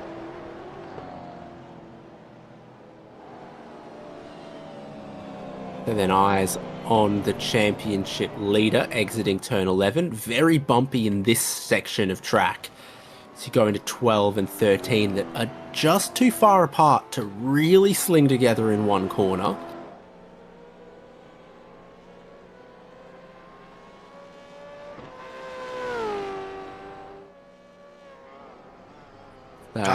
That's no improvement. I dare say not close. Yeah. Josh Horton. Oh, did he hit the wall there? I think he just clipped the wall coming across the line, and that lap doesn't count. No improvement for Paul Young either, or for William Brown. I think these are all out laps. They are getting the laps started at exactly the right time, though. In 13 seconds' time, that will be the checkered flag for Group 1 here in qualifying. Blake Fitz, 32.0, doesn't make an improvement on that lap. And then, just like that, checkered flag in Q1. So now, we just wait for that slew of times to come in. See who, if any, commits to the end of this next lap. Not O'Reilly, not Pepperell, not Stenberg. Bo Albert looking for an improvement on 31.3. Yep. Wow! Hello! Bo Albert to P1, first driver in the 1 minute 30s in qualifying. It took Bo quite some time to get that lap together, but when he did, my goodness, it was incredible. And Sean Campbell will come back to pits, do some hard thinking about how his race is going to go as Paul Young has some trouble there out of turn 12. A lesser man than me might say there was a long wind-up on that, Bo. There we go. But a lesser man you are not. No, I think I am. Debatable. Well, that's going to be the end of qualifying number 1, with Bo Albert taking position number 1 for now, at least. 0.04 of a second ahead of Joshua Horton, with Sean Campbell in third. O'Reilly gets P4. It was a good session for Vermilion. Good session for Trans-Tasman Racing as well. Andre Heimgartner puts them into P5 provisionally, with Ryan Mueller, Will Buchanan, Jordan Mazzaroli, Russell Pepperell, and James Chastanerf rounding out your top 10. Kurt Stenberg in P11 on that one. Very close gaps indeed. We're looking at mere hundredths of a second, even thousandths separating some of these drivers. Yeah, always tiny margins in qualifying, tiny margins in split 1, and that's where all the drivers from the first part of qualifying have gone. It's times combined across both groups, so then we'll have drivers from the next group. Some of them will definitely usurp some of these times, some of them will slot in between. So that's just the first half of our drivers attempting qualifying to set the grid at Belle Isle. Yes, we shall be seeing 14 more make their way out in just a few minutes' time. As the safety car comes out to do its reconnaissance laps. Dan Stevens been the V8SCOPS safety car driver for a few seasons now. He's gotten plenty of experience in that BMW M2. What mode do you reckon he's got the traction control on? Oh. On, MDM, or off? MDM is for wet conditions, correct? I think it's like a version combination of the traction control and stability control that's a little bit more free and designed for track driving. Jay, can you pan that camera down and show us the key fob? While Jay works on that, I can confirm that typical of what's been happening at every round of this season, Dan Stevens has put wet tyres on the safety car. So he is not quite driving at this machine's full capacity, full pace. Hopefully we're about to get my favourite fact about the BMW M2 Cup, which is it has the regular ignition system. So you've got to have the key fob, otherwise the push to start won't work. But it's a race car, so you can't have the key fob in your pocket. So there's a special place in the dash where you Velcro down the key fob.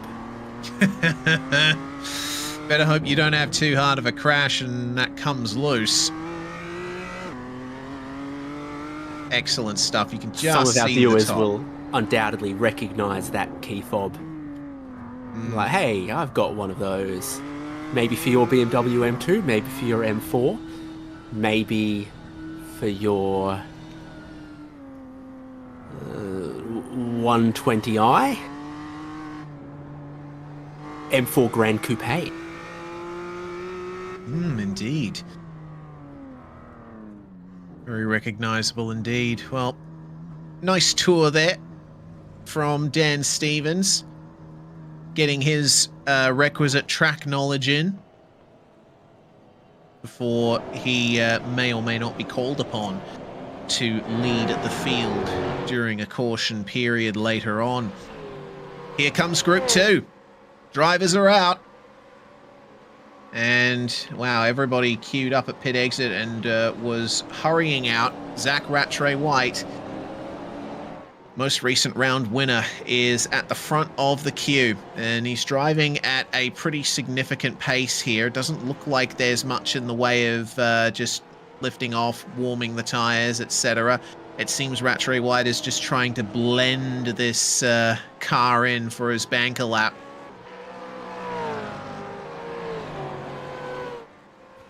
Looks gorgeous, but it doesn't look like it's going to get any cooler with the sun out like that. But it would be just a spectacular day on Belle Isle. There's some other things other than the racetrack here you can go check out. But ooh, that typical winners celebration that became a little bit of a tradition of jumping into the fountain could appeal. I think so, especially considering, when I was growing up watching V8 supercars back in the late 2000s, they would talk all the time about how hot the cockpits got in these cars. Up to 50 or more degrees Celsius at times, drivers needing to wear cool suits, etc.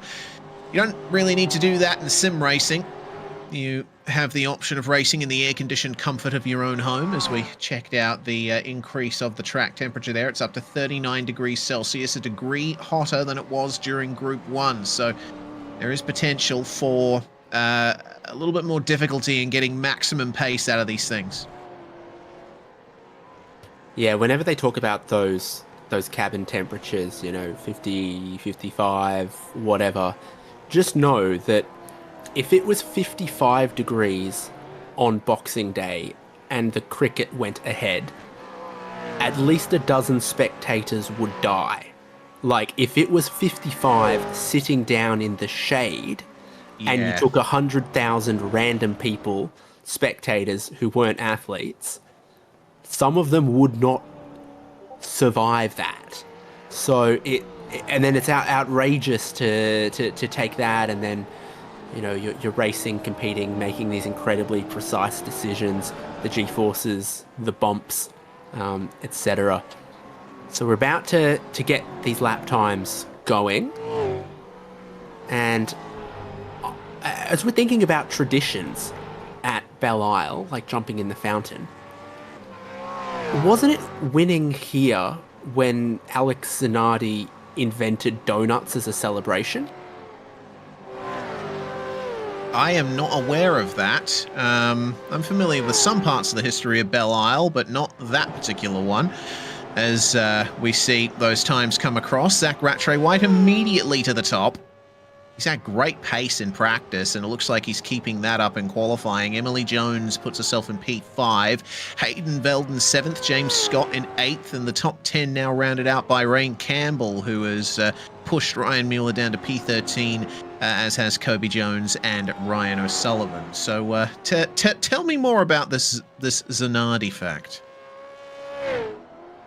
Well, Google might have to tell us more about the Zanardi fact, but he definitely won races here. It was a slightly different layout than this one back in kart of the 90s. I think he went into one of the runoffs and did some donuts in front of the fans, and everyone was like, oh, that's interesting. Other drivers looking at it like, oh, maybe I should do that. It's one of those things that it does feel perhaps a little obvious, but someone had to be the first person to do it. Like spraying champagne, like wearing a wreath, like drinking holding milk, up a medal trophy. Yeah, like someone at some point had to be. Well, that one doesn't actually feel that obvious, the milk one. But someone for all of these things had to be the first, and I believe Zanardi for donuts, and it was after he won here. Well, I have to say, a real shame to lose Alex Zanardi. Only very recently as well.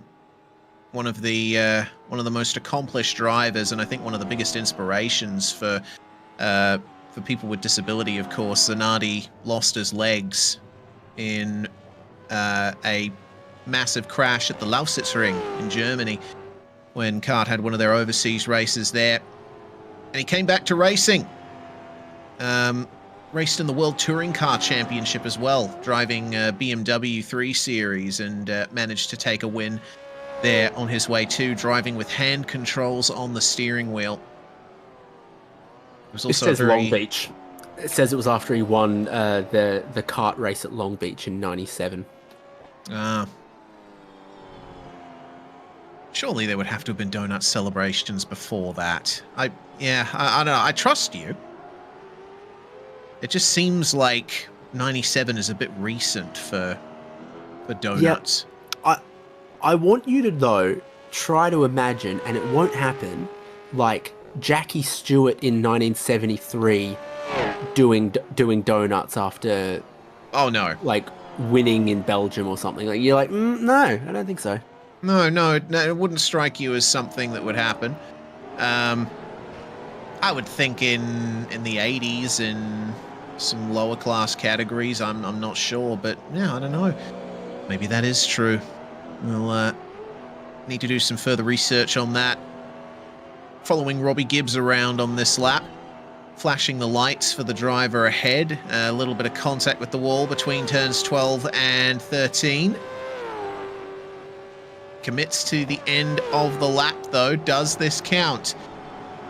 For one of two drivers that doesn't have a time on the board yet, it does, and it's good enough for P3, so he's really backed up that great run that his teammate Belle Albert had in the first group of qualifying.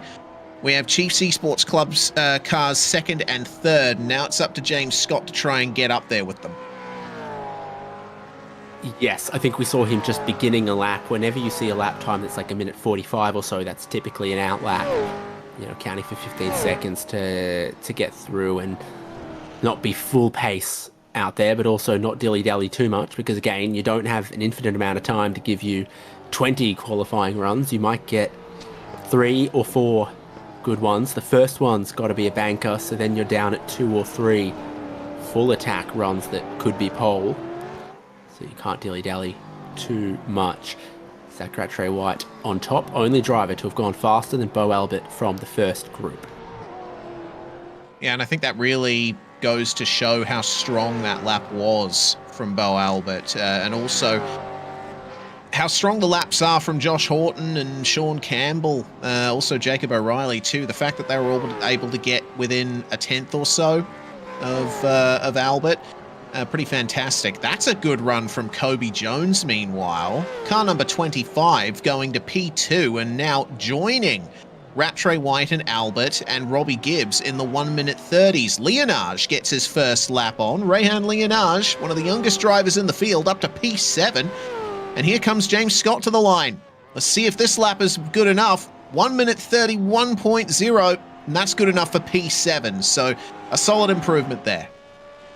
This could be like the other group where we see drivers going quite a bit faster after multiple runs. A street circuit always asks for a level of commitment greater than permanent road courses, and the margins are much finer. So if you're looking to conservatively set a lap time that you know will count, it might be quite a little bit slower than the full commitment. Not necessarily the case at permanent courses where it's much easier and more comfortable to push the limits initially rather than build up to them. Yes, quite correct. We're getting a demonstration of those fine margins here with Gabriel Adeli, one of the internationals racing this season for WSR Esports. And pre-qualified himself into top split here. I do believe he raced split 2 last round. We had a lot of internationals in split 2. I do remember that Odeli got a couple of penalties from race control last round as well. No, it was apparently split 1. It was split 1 that Gabriel raced in last time out. 32nd place in race 1 at Road Atlanta. So Adeli has had a bit of a tougher time gelling with these cars than Sean Campbell has, but it often takes a lot of time and a lot of commitment to get up to speed in these things, and Adeli has shown thus far that he is willing to go the distance. So I'm looking forward to seeing what he can do here. A street circuit, yes, can be treacherous, but the other side of that coin is you stand a chance to gain a lot if you keep it clean. So who's going to go faster now towards this this end of qualifying? Now that they can go full push, full attack, they've put something to the board, and now the only risk is not improving, and the reward would be going higher, so you can push that combination risk reward. Robbie Gibbs begins a new flying lap. That's tidy to the curb through 3. thought he was in there a little bit hot. A place where you could get a cut across the apex curb at 3. Something we used to see a lot of, actually, is drivers getting slowdown penalties or incident points cutting the apex at turn 3. That we didn't see much of it out of the Split 2 race, but might see in this qualifying session and might see in this race. Yes, it looks like Robbie Gibbs has backed off this lap. He will not be committing to the end of it. You're right, though. I didn't even consider that, but now that you mention it, I remember clearly just how many slowdown penalties we've gotten at turn 3 over the years. Angus Lawford, that's a big improvement from 30th place up to P19, and now Wayne Burke is going to set an absolutely blazing lap time to set himself into second. Just under, oh god, that's just under a 10th off Rattray White's time. So it looks like Vermilion and Summit have both come to Belle Isle with a couple of drivers looking to take it to our what have turned out to be our typical front runners this season. Of course, Wayne Burke driving for Vermilion Fury and Kobe Jones driving for Summit SimSports Flash Graphics. Got to say that the livery that the Summit guys have on their car is one of the nicer ones I've seen this season. Some very nice color schemes and stripes going on this Mustang. Apparently they're going well. Zach Rattray White, that's very close to potentially being the end of his qualifying. I think it will be. Kobe Jones, though. Oh, we were hearing that it was a good lap he was on, but he is going to come into the pits here. And, well, we'll see if he gets out in time to commit to another one.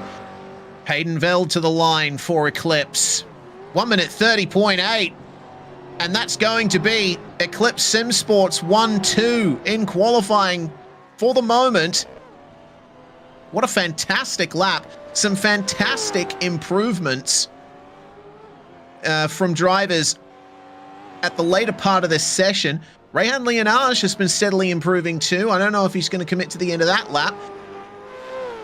Challenge for Gabriel Adeli to get into the top 30. And James Scott, he wants to try and get closer to Bo Albert and Robbie Gibbs there. And now what is the middle half of the top 10? He's going to commit to the end of the lap here with a minute to go in the session. Looking for a 1 minute 30, and he's going to get it up to P3 for James Scott, the 2024 champion. Very nice. Qualifying on a street circuit, always super exciting. Emily Jones there, haven't seen a whole lot of in this qualifying session, but sits in 11th at the moment. And speaking of the liveries, we saw a few of them on the Mustang. There's one on the Camaro, Zach Rattray White. This is the outlap, so you're looking at the clock in the top left. Does he get around to begin another flying lap? I'd say so. I think he might just get it, yeah. He'll cross the line with less than 10 seconds remaining here. His teammate will not commit. So it looks like that's going to be Hayden Veld deciding that he is not going to get it done. And he probably actually would have gotten to the line there. So that might have been a missed opportunity. Kobe Jones is going to realize very quickly he couldn't come out in time. Ken Latta for Fishy Motorsports makes a good improvement to round out your top 20. Solid job there from Ken. And Leonage to the line. Can he improve further into the top 10? 131.1. That is not an improvement. But that would have been an incredible time in Split 2. Look at Gabriel Adeli. He's just jumped up to 19th. That's a fantastic lap. Gone and shaved about half a second off it. James Scott is out of this. Emily Jones, this will be close. Oh, 31-0. Demotes Sean Campbell and Rayan Leonage to the back end of the top 10 and just outside it. Robbie Gibbs then, I think one of the last cars here to actually get a final hot lap started. Can he make the improvement he needs? 1 minute 30.85. That's front row for Robbie Gibbs. An exciting end to this session. Everything's been thrown up in the air here at Belle Isle. And Zach Rattray White, well, he doesn't need to improve at this point, but will he? 1 minute 30.7, of course he will. Goodness me, the pace from Zach this week is incredible. It was super touch and go if Ryan O'Sullivan was going to get around to start another lap, but he did. No improvement, did he? though. Well, wasn't the number better? Maybe he did What? see the checkered flag. I think he might have seen the checkered flag by about half a second. Huh, okay. Well, I guess that's going to, in the end, keep Ryan O'Sullivan in P14. But, well, now we have the grid for our 53-lap race. Once again, 2 compulsory pit stops are going to be required for this one, and Zach Rattray White is going to start on pole alongside Robbie Gibbs, Camaro and Mustang, Eclipse and Chiefs. Starting in P3 is Hayden Veld, just behind his teammate Rattray White, and James Scott joins his teammate Robbie Gibbs. It's going to be one side Eclipse, one side Chiefs, with Wayne Burke and Kobe Jones 5th and 6th spot. An excellent performance for Mr. Jones, and Burke as well. Should be very happy with that P5. Bo Albert in P7, and then Joshua Horton joins Wayne Burke up there in the top 10. Emily Jones is going to start in 9th spot, and our championship leader, Sean Campbell, could only manage 10th. 6th row of the grid for what will be a standing start at Belle Isle is Rehan Leonage and Jake O'Reilly. Then it's Andre Heimgartner from 13th, Ryan O'Sullivan from 14th, Rain Campbell in 15th, and Ryan Mueller in 16th. Will Buchanan from 17th position, William Sapstead in 18th, and Gabriel Adelyi in the top half of the field there, 19th, and Lawford 20th. I think that's one of Adelyi's best qualifying results so far this season in his first in V8SCOPS competition. Ken Latta and Jordan Mazzaroli are your 11th row of the grid. And then we have Russell Pepperell for Trans-Tasman Racing starting alongside the Banter Alliance 427 of James Chastaneuf. Kurt Stenberg, it's going to be V8SCOPS start number 208 for him, starting alongside Jamie Dyke on row number 13. Then it's Paul Young and Andrew Dutch, 27th and 28th. Brett Loxton, our Split 2 winner, is going to start down in 29th place alongside Jackson Dial to round out your top 30. And then we've only got a few more cars having set times in qualifying. Ian Shute in 31st, Logan Barnett in 32nd place, and then William Brown and Blake Fitz, the last driver to get on the podium in Split 2. 1 minute 31.8. No qualifying time from Roy Clark or Marcus Graham, but oh my goodness, that is some big news there at the top of your screen from Race Control. Wayne Burke, he would have started P5, but Race Control decided he was impeding Angus Lawford in qualifying, and so Burkey is going to start from pit lane. That's massive on a street circuit, isn't it? Absolutely. He'll have to hope that there's going to be a safety car or two to allow him to catch back up to the field. So Race Control officially, their statement is 89's lap invalidated by incident for 098, resulting in contact between the two cars at turn 3. Abandons the lap, but then moves back onto the racing line as Lawford approaches, and Lawford has to abandon his lap through turn 4. So not ideal for Wayne Burke, but for Zach Rattray White, he's got point at the front of the field. The green flag flies, and round 4 of V8SCOPS is go. A terrible getaway from Robbie Gibbs, and also from James Scott too. Looks like the top 2 Chiefs cars didn't have a good time of it. Kobe Jones is going to nab James Scott into turn 1, as Sean Campbell gets alongside Rehan Leonage out of turn 2 to try and make up some positions.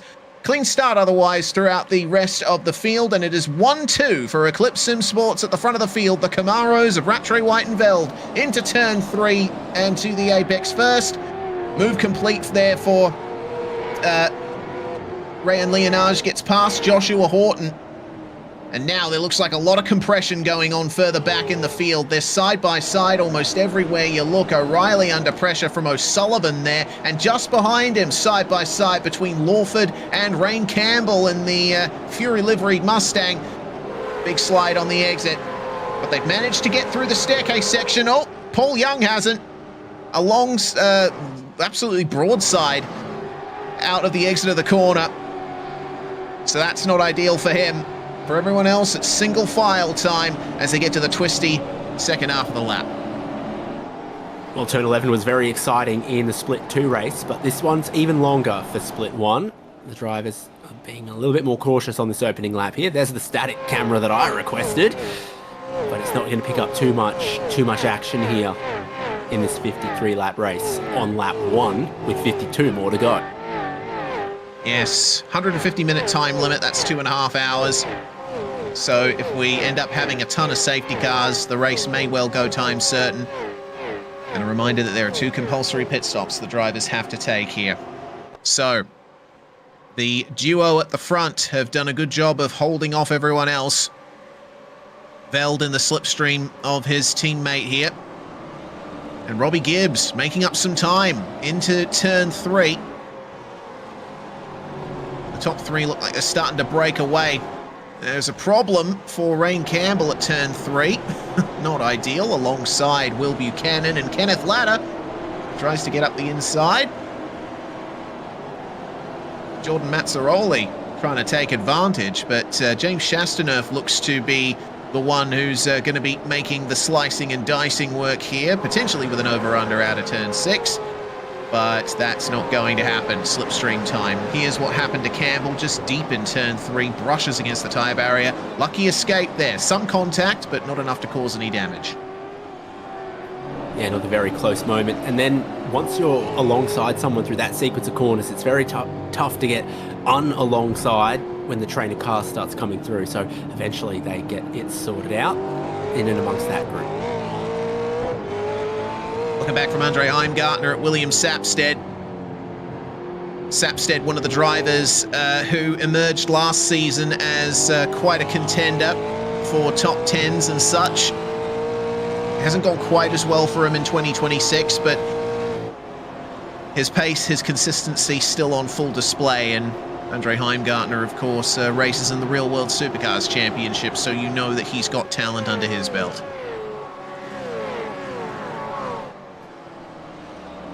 Well, there they all go, exiting over that crest at turn 2. One of the best overtaking opportunities is here at turn 3, because it's a straight line braking zone. There's a little bit more space, and if the driver in front gets that crest at 2 just wrong, you often have that opportunity to get a look, whereas not so many big mistakes in the traction get made at turn 6 here, and then it's curved into the braking zone at turn 7. A little tougher to make your moves there, but if you driver you're chasing makes a big enough mistake, you'll always go for that spot if you can get it. Absolutely. See if there's anyone taking that opportunity now. Not for the moment. Looks like everyone's just trying to get into the rhythm of the race at the moment. Meanwhile, this is what happened to Paul Young. Did he get hit from behind? No, it was contact with the car in front that turned him around. Brett Loxton, in that case, blameless. Young, for his troubles, didn't get any lasting damage from that. He has managed to get it rolling again. And if you're curious about how Wayne Burke's doing after starting from pit lane, well, he has managed to put 3 drivers behind him and is now running in 31st spot, piling the pressure on Andrew Dutch and Blake Fitz.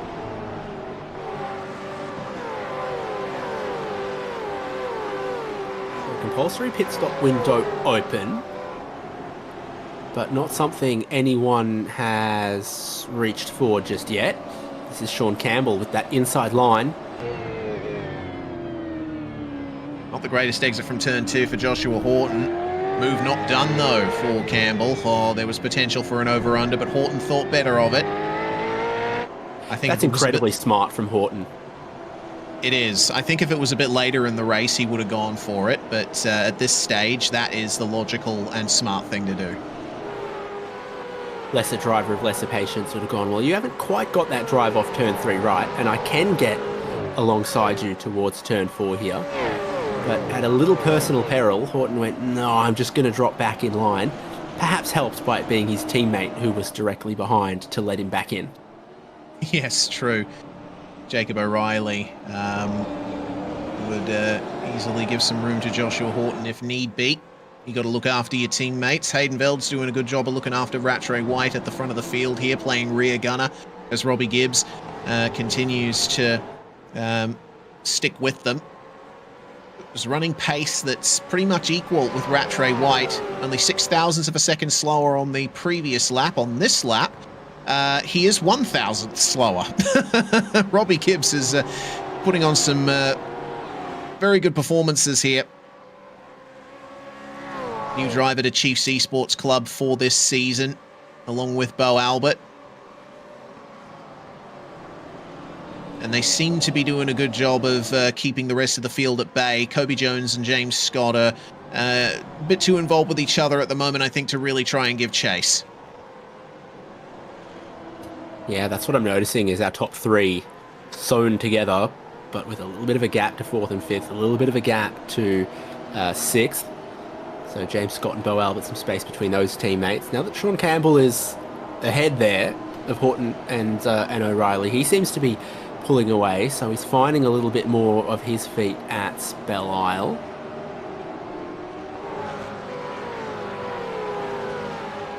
Checking a bit further back in the field here. This is Jackson Dial chasing Brett Loxton and Gabriel Adeli.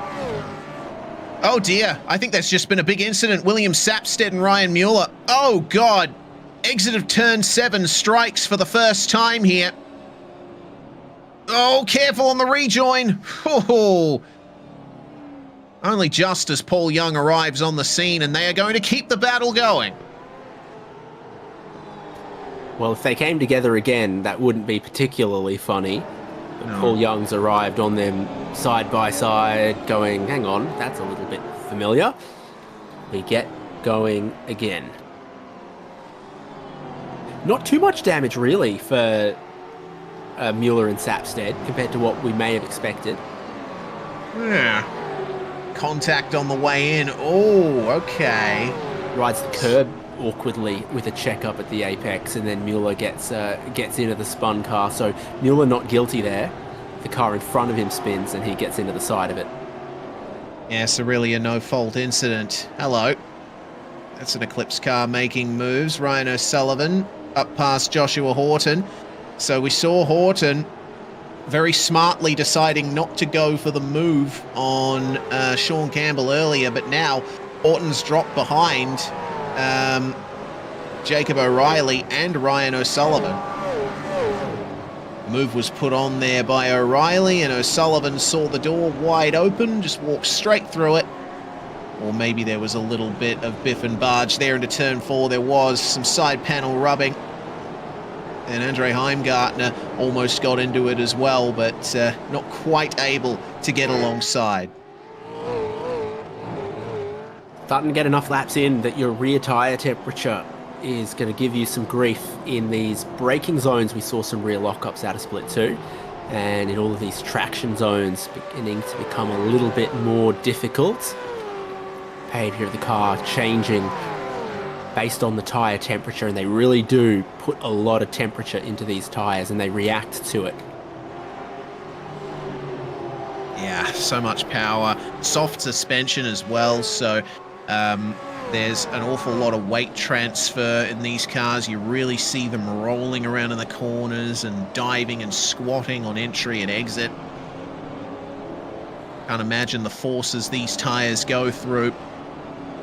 Adeli, meanwhile, and Loxton side by side. Gabriel trying to keep this fight going as they're side by side behind as well. Burke and Dial. Wayne Burke gets it done, and somehow, some way, Brett Loxton makes the outside line work in turn 4 on Gabriel Adeli. Now, Gabriel has to look in his mirrors to see if anyone's going to mount an attack on him next. They sort themselves into single file. It looks like none of them are going to have particularly good run on O'Deley, so he should be safe in 24th for the moment at least, but still not quite where he'd like to be. Remember, he did qualify inside the top 20, and it seems like he is struggling a little bit to just nail the lines here. Going for it at every opportunity is Wayne Burke. Is this going to be a move at turn 11? We'll need to wait and see on that. No. Burke is experienced enough that he knows it's a very low percentage move this early on. I think they have gotten into each other a little bit amongst this group, though. So I think Burke was into the back of Adelyi as they exited turn 4. And then I think Dial got into that one a little bit as well. Has there been a problem for Kobe Jones? Oh, yeah. He's been blinking. Okay, because I saw him dropping, but then I didn't see him in pit lane, and then we see him back in 4th, and then we see him out again, so that's not a great sign. Does it look like he's back? Yeah, he's back, but he has lost 4th place to James Scott, as Gabriel Adelyi now sees Wayne Burke make the move on him at turn 3. That was actually well done by Adelyi there, because he stayed really wide, came back, and Dial wanted to follow through and do another one of those sort of double overtakes we've seen happen where, you know, a driver gets hung out wide and then a couple of cars come through. But Adelyi goes, well, I think this guy's got me, but I'm not going to let 2 guys get me. Yeah, some smart driving there from Gabriel. He is, of course, a driver for one of the big international sim racing teams, so he didn't get there out of nowhere. He's an incredibly capable driver. This is just the kind of car that those international teams don't usually jump into. So, keeping an eye on the front of the field, things are looking pretty consistent. It looks like it's just a game of management at the moment from Rattray White, from Veld, and from Gibbs as well. But Robbie is the quickest car on track right now.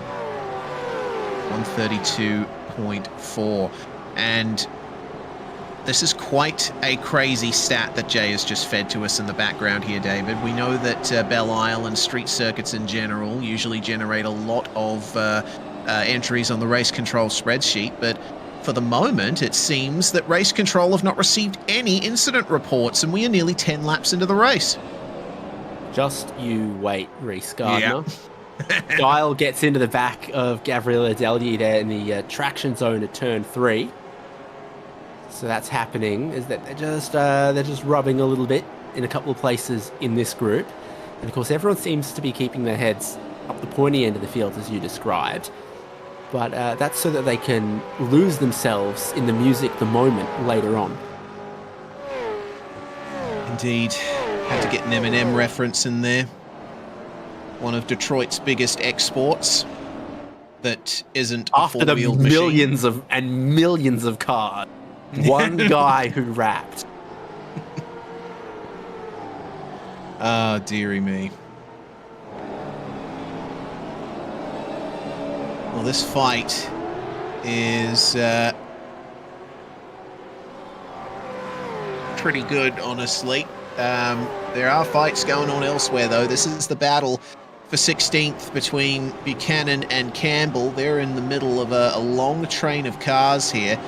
Angus Lawford and Kenneth Latter up ahead. Rain Campbell and Jordan Mazzaroli behind. And Lawford and Latter at the front of this pack are some of the biggest gainers in the field so far. 6 spots each. Same for Kurt Stenberg, for Brett Loxton, for Blake Fitz. Multiple drivers jointly holding that hard charger award at the moment. Now this time it's true that Latter's one of the drivers that we've seen in Split 2 previously, who's now directly pre-qualified to Split 1 here at Belle Isle.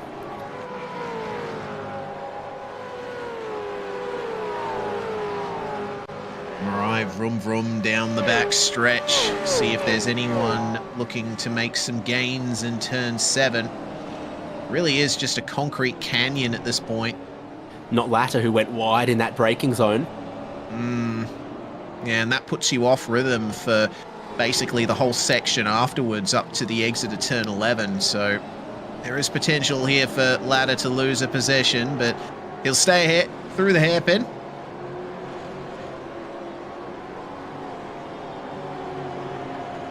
It's all about the exit of 13. Go on. I think the natural racing line for these cars entering turn 11 is leading to less of that dive down the inside, because even more so than previous generations of the car, not a whole lot of mid-corner speed, but they want to be driven very straight on the exit. So everyone's already pointing straight at the apex of turn 11 as they brake for it, rather than trying to take a wider sweep in like you would in Porsche Cup car or the GT3 cars that I'm more familiar to racing here. Yeah, indeed. And I think even back in the Gen 2 days in supercars, we saw drivers taking a slightly wider arc into turn 11. It's always interesting to me, every round we come to, every new track we come to, how Gen 3 is different to Gen 2, where it makes up time, where the cars struggle a bit more, the alternate techniques that drivers have to use compared to what they had to in past years. Very interesting indeed. But we still get the same kind of action, same kind of ultra close hard racing that this series and supercars in general is known for. Kenneth Latta is still keeping Will Buchanan at bay. Rain Campbell and Jordan Mazzaroli don't seem to be getting any closer to them either. Maybe Rain Campbell is able to take somewhat of a charge, but a little bit too hard into the wall there at the exit of 13. Difference between race pace and qualifying pace already incredibly evident. Pole was, of course, in the 1 minute 30s. Your leaders are doing 32s and 33s in this pack. So we have dropped already basically 2 seconds a lap as it pertains to now the tyres overheating, but also a little bit of tyre management, perhaps a little bit of fuel management, as well as starting on some slightly heavier tanks. For how quick and short the lap is around here, that's quite a dramatic amount. Yeah, I'm really surprised at that relative pace drop-off. Fastest times, obviously, when the tyres were new. Robbie Gibbs has the fastest lap at a 131.8, 131.58, sorry. That's still a fair amount off from qualifying, as up in the top right corner we have live championship points. So at this stage, Sean Campbell holding consistently onto P9. He'll still keep the championship lead from Emily Jones. Zach Rattray-White, though, with the run that he's had recently, declared round winner at Road Atlanta on a tiebreaker with Sean Campbell, actually. He'll rocket himself further up, P3 in the standings for the moment.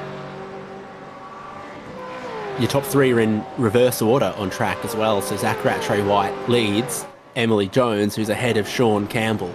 So all of that just... were this race to finish as it is now, would just close up the top three of the championship. But there is a long way and strategy to go in this one, and I feel like we're settling into that point where this is going to be a street race where getting the strategy nailed is so important, because passes on track are so much more of a premium than they were at Road Atlanta. We'll see if Jackson Dial and Russell Pepperell nail the pit strategy here. They're the first drivers to go for a scheduled pit stop from what I can see. Paul Young and Ryan Mueller have already been through the lane, but I think that might have partially been for damage. And Marcus Graham ever so briefly emerged out onto the racetrack, but I think he's just towed back to pit lane. I'm not entirely sure what's going on there. Marcus Graham, of course, did not set a time in qualifying. Meanwhile, this is Gabriel Odeli losing the rear end into turn 4. Whoa, turn 5, sorry. And that had to be some major avoiding action taken from Logan Barnett and Blake Fitz. They are finding, obviously, that split 1, starting further down, can be a lot more frenetic than starting up the top in split 2. Yes, the heat in this kitchen is coming from some bigger burners. Another one to pits, Kurt Stenberg for Trans-Tasman Racing out of 19th spot. Looks like Wayne Burke is going to join him in there, and no surprise to see that Burke's decided to go for an early stop here.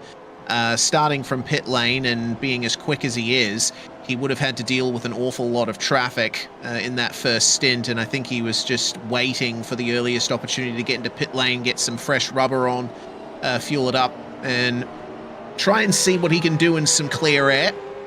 Logan Barnett also jumping into the lane on this lap.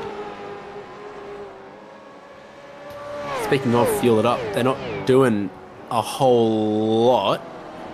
Stenberg only 14.7 seconds. Wayne Burke taking 18.9 seconds, 19.9 for Logan Barnett. It's a bit more fuel for Dial and for Burke. Also for Barnett as well. So we should expect them to go a bit longer in this second stint.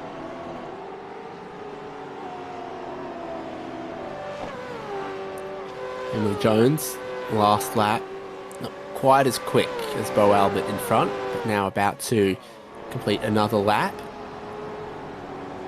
For Albert in a 32.9, Emily in a 32.8. So it flips, it closes back again, just yo-yoing a little bit between those two. The top five a little bit further up the road, so you can see now fifth just out of picture, and then after that gap, this group of sixth, seventh, 8th and 9th, where, I don't know, I think Sean Campbell has found his race pace boots after qualifying. Yeah, he's been driving consistently. Fastest lap for the 32.39, 32.9 on that last lap there, which is keeping up with Leonage, Jones and Albert. I think the slipstream will be helping him out slightly there. At the very least, it'll be helping him to save a bit of fuel and maybe try and overcut. But with the track temperature creeping higher, 39 Celsius the last time I checked, it's still at 39 now. I don't know, that might just be at the crossover point where the overcut may become a bit more difficult. 22 in the air, lovely. 39 on the track, slightly warm. We've seen hotter, but it's not a temperature that's going to preserve your tyres. Bo Albert slides the left rear through the sequence of 12 and 13. That'll load up some temperature into them. Yes, unfortunately you have a straight to cool them down slightly before you have to get on the brakes for the flowing turns 1 and 2. Little wiggle for Albert across the bump on the exit. But Jones is not getting much closer to him. Someone who is getting a bit closer is Andre Heimgartner on Joshua Horton, and he's going for the move into turn 3. Horton sees him coming and leaves just enough space there. Translates that into a great line around the outside. Bit more momentum, but it's not enough to keep Andre back. And the number 8 is through into P12. A little different from how we saw it play out, Horton versus Sean Campbell, isn't it? Just a little bit.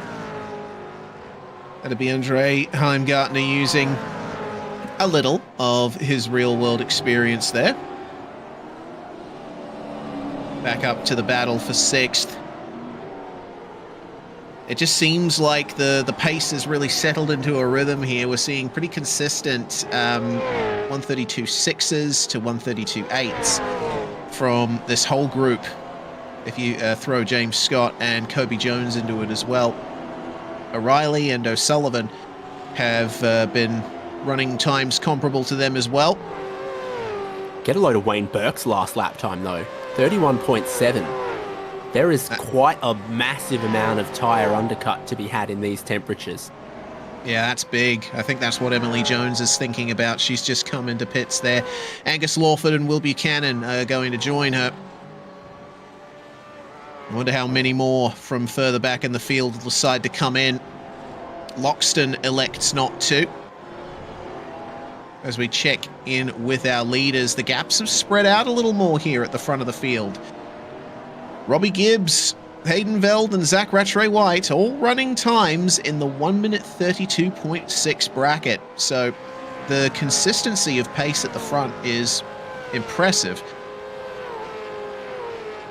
But Yeah, one of them is going to have to try something pretty different if they want to make any moves. Yeah, Burke was the fastest driver I could find who'd gone to new tyres, and almost a second faster than your leaders, but then more than a second faster than some of the people he's trying to cover or better, like those around sort of the top 5, top 10. So you let someone have 2 or 3 laps of that, and they really will make a dent in the standings by going about a second faster for a couple of laps. Nope, they're not having that, are they? Okay, the Eclipse pair come into the pits from the front, and it looks like James Scott is going to join them there. Robbie Gibbs going to split the strategy for Chiefs Esports Club. Bo Albert is going to join James Scott in there. Leonage and O'Reilly also come into the lane too. So some big moves from the front here after 18 laps completed. It looks like, yeah, it's basically 1/3 race distance, Jay's confirmed in the background. So I would expect that they're all going to try and split this into 3 equal stints as best they can, but the pit stop times are going to tell the full story.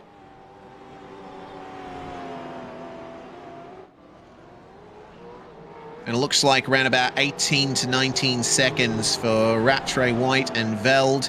Leonage with 18 seconds, O'Reilly with a 16-second stop, Albert with a 24-second stop. That is quite long there.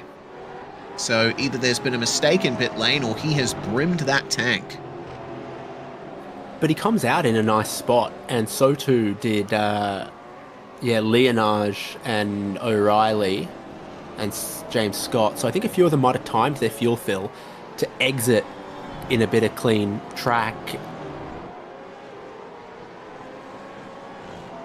Big news from Jay. Apparently, we're getting the little message, race control is typing. Something has gone on. So we may well be getting our first decision of split 1 here. Random safety car because they're getting bored? No, it's going to be about this contact. Oh, dear. Ah, dear. So that was one of the Vermilion cars. No, it wasn't. It was Ian Zhu and Emily Jones making contact. So one of them had stopped and one of them hadn't yet at that point? It seems so. So,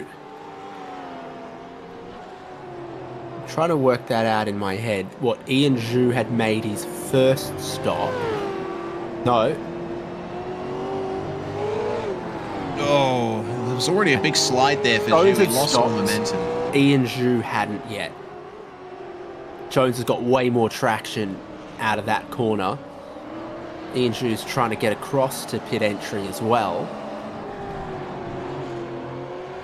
So putting the situation and all the pieces together, it's different than if they were battling for the race win and you just chrome horned the driver in front of you and moved them out of the way. Yeah. Fresh tyres versus tyres at the end of their operational lifespan right there.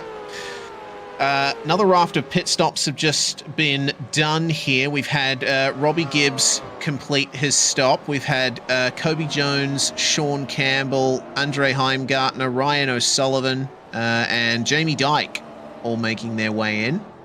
So that has decreased the gap now between Gibbs and Scott for track position. Despite equal lane times, it seems Robbie Gibbs' stop was about half a second longer than James Scott's, so maybe a bit more fuel on board the 31 right now.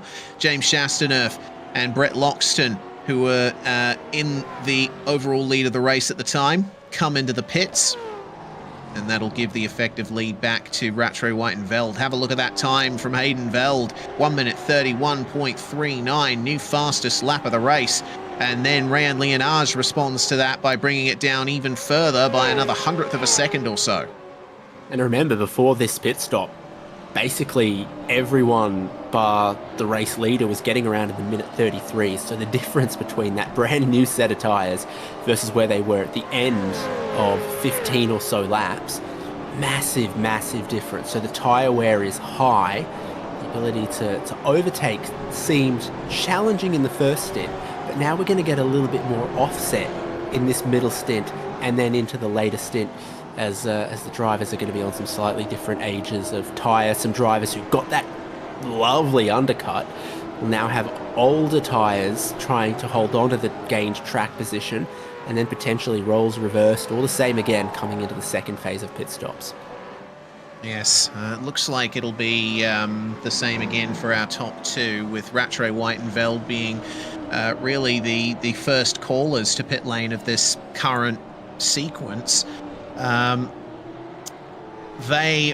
mean, undercut isn't really the right word because they didn't gain positions from it, but they sort of undercut Robbie Gibbs to get a couple of seconds ahead of him with that 1 lap extra on the fresh tyres. So things are looking in control for Eclipse Sim Sport at the moment. Fastest lap is brought down again, and this time it goes to Gibbs, 1:31.1. The pace is massive right now on these fresh tyres. It's only going to last a short time before the tyres start to overheat, inevitably. On board with Ryan O'Sullivan, looks like Joshua Horton with a little wiggle over the bump at the exit of 2. And O'Sullivan is through into P12. We'll see if he can chase down Andre Heimgartner, who's on the same strategy as O'Sullivan. Rain Campbell, we saw him go pretty wide at turn 3 earlier, but he's still maintaining 16th spot, 1 spot down from where he started. The Trans-Tasman duo of Pepperell and Stenberg ahead of them. All these guys pitted on different laps. Russell Pepperell's on his 9th lap, Stenny's on his 8th, Rain Campbell is on his 7th lap, Angus Lawford's on his 5th lap, and Kenneth Ladder is only on his 4th lap on these tyres. So absolute cornucopia of tyre variance here. Yeah, this is where we get that offset. So a driver like Ken Latter is still in the magic, shiny, new goodness phase of his tyres, whereas Pepperell and Stenberg have taken that sugar hit and are just about going to be beginning a crash now, going on sort of 8 laps. You've done enough, heated up those tyres, worn off the shiniest goodness, and then the pressures are up and high, the temperatures are up and high. And Ken Latter will be feeling pretty good about himself for the next lap or 2. Yeah, he certainly will. But can he get any closer to these guys? If they start battling ahead, there'll be a big chance for him. Looking at the lap times, though, it seems like he's just easing himself into this. Needs to keep an eye out for Jordan Mazzaroli, who isn't too far behind this pack. All battling for 14th place. It's actually quite interesting to see, like, our leaders are separated by half a second or so, but there's some huge gaps between everyone from 3rd to 9th, throwing into 10th as well. Bo Albert. Looks like there's about 1 second to 2 seconds between just about every car in the top 10 outside of the ones that bookend it.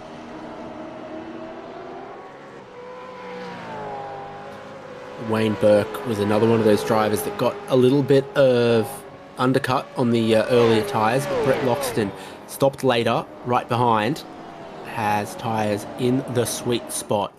2 laps old versus 8 laps old. Loxton's won't have overheated yet. They haven't been in the oven long enough. We saw ever so briefly how heavy the marbles are there at turn 8.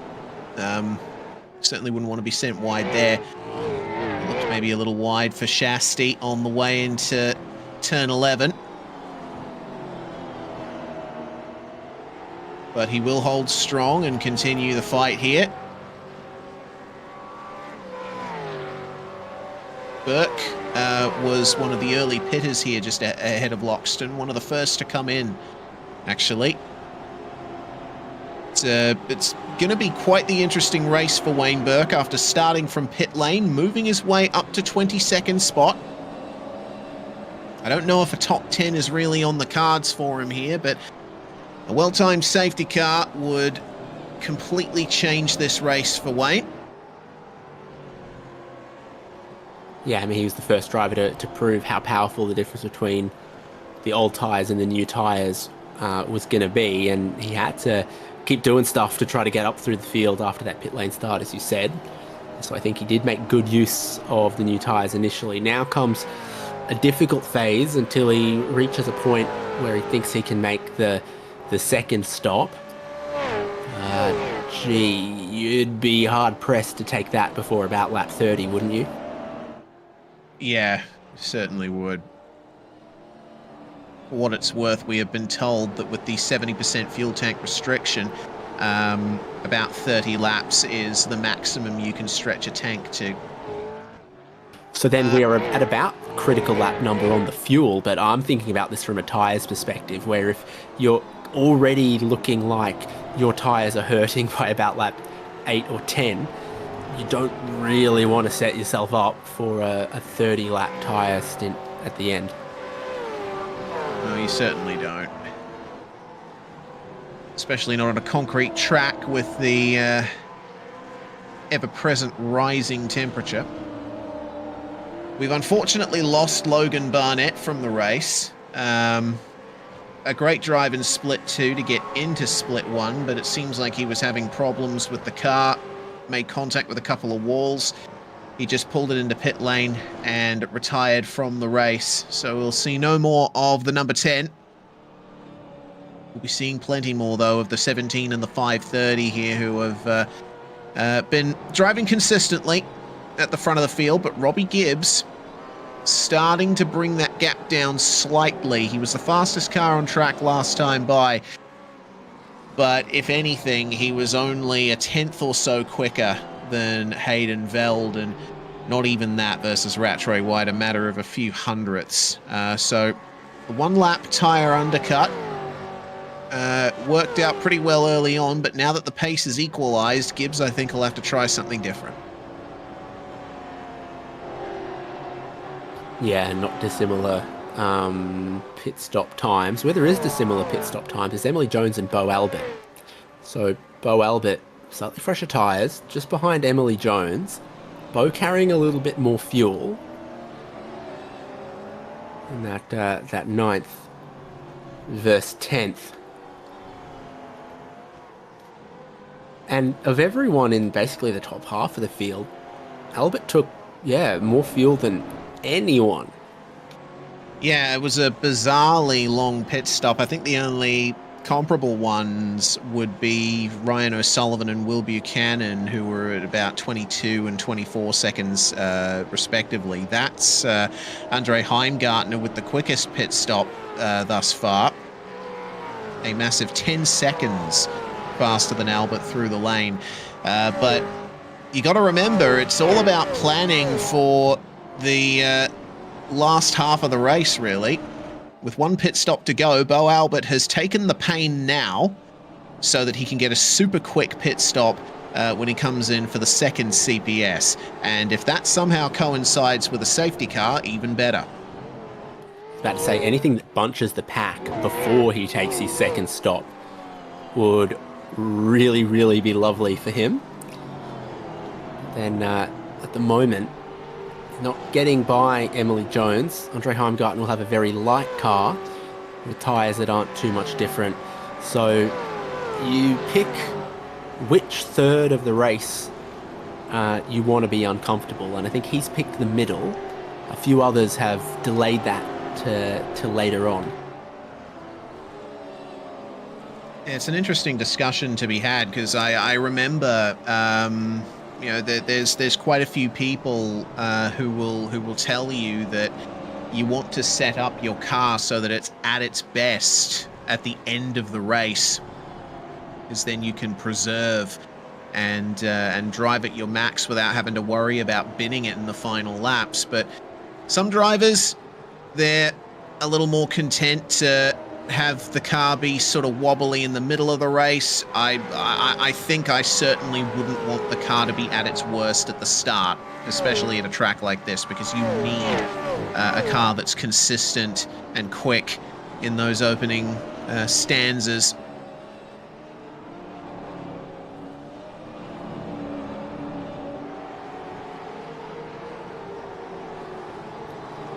past the fountain, all of the corporate hospitality, the part where for some reason all of the trucks are halfway into a tent. Yep, that shows up on our B-roll as well, in fact. It does, right next to Mr. Scott's statue. Yes. Good lap from Rattray White at the front of the field, 132.2. Seems like the pace is looking ever more consistent at the front, and the battle is ever more consistent here between Beau Albert and Emily Jones. Can Mr. Albert get 9th place off Emery? We'll have to wait and see. Long way ahead to Jacob O'Reilly, and Albert sees no opportunity to dive up the inside. He's content to wait for another braking zone, potentially another lap, to get the move done, but clearly he's got stability on his side with the extra fuel in his car. He was so good exiting turn 12, I thought, and then really closed up through 1, but then he was right underneath the rear bumper going through 2. No leapfrog or launch onto that straight. Here he's got another opportunity too. You can see Emily Jones is trying to make sure it's defended. Good line from Jones. Covering off Albert, but geez, Beau's looking quick through that left-hander. No chance for a dive at turn 11 this time. They are riding the ragged edge of what the front tyres can do in that section. There are 11 tons of marbles in every corner. Oh no, Loxton! Our split 2 winner has come a cropper at turn 7. Managed to get it rolling again, but off goes the bumper.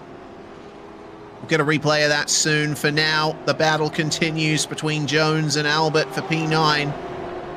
Andre Heimgartner and Ryan O'Sullivan waiting in the wings, ready to take advantage if something goes wrong here. We'll see now what happened to Loxton. Doesn't look like there was any contact. He just went too deep. My goodness, yeah. Wasn't going to make the apex in a million years, and head on into the tyres. He's committed to continuing on, though. He hasn't come into the pits immediately. He's probably just going to wait for the earliest opportunity, get his service done, get the damage repaired, and keep going. Now, I'm always getting the sense that Albert needs to be a little bit further back coming into turn 1. 2 laps in a row. Just been an absolute lockstep with Emily Jones through turns 1 and 2. He's quick through there, but you almost need that stay a car length back, try to get a running run up and jump at it. But what makes that difficult is how close Andre Heimgartner and Ryan O'Sullivan are behind. Yeah, there's only about half a second between Albert and Heimgartner. So if you wanted to try anything different, just sort of spool it up on the exit. Andre would be right there with him. Not as close this time as he was a lap ago, so we're sort of 2 car lengths back going into the braking zone of 1, closing up to half a car length behind for the change of direction into 2. Now here's where he just needs to leap a little bit better. Won't quite happen for him. Yeah, I think Albert's pace on the last couple of laps might have taken a bit too much out of the tyres for the moment. But it's the way these cars work. You can push as hard as you like, but you got to pay the debt eventually. All that being said, Albert is right back on to Jones from turns 4 through 6. It's all about the exit, though. Emily is just, I think at this stage, just doing a better job of lining up her car for those straight exit these cars like. Yeah, and are you seeing Heimgartner maybe saving a little bit of fuel as Albert gets sideways? I think he's also staying a car length back, and particularly into the braking zones, it's slightly more noticeable that might be where it's opening up. With such a short first stop, if you can extend it 1 lap based on the fuel that you take, that could be valuable. Certainly could, and if that is what Andre's doing, I think the perfect time to do it, right here in the middle of the race. Only a few laps away from halfway.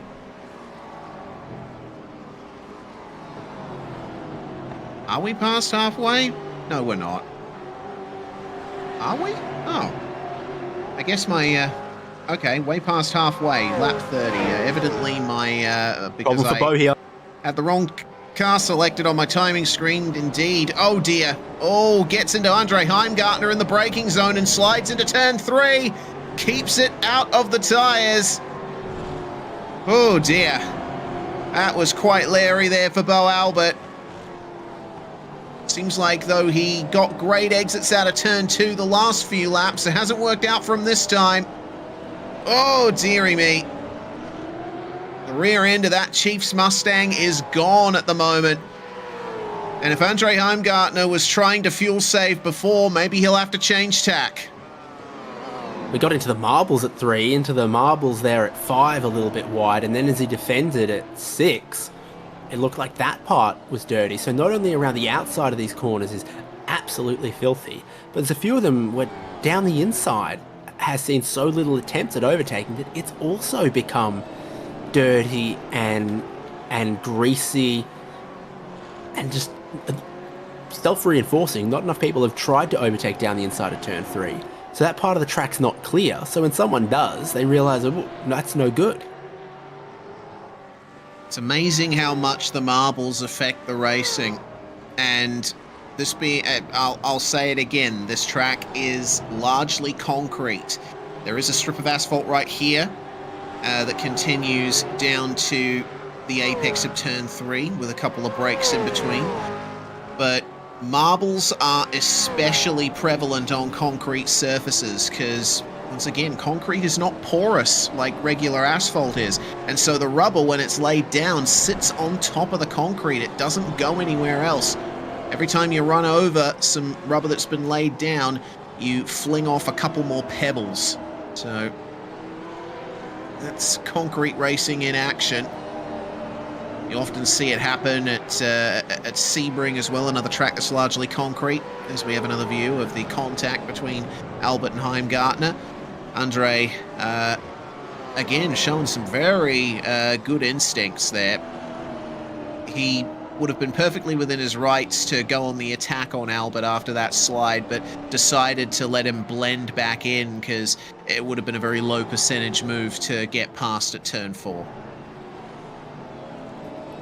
So everyone's made one stop, but no one yet has made their second stop.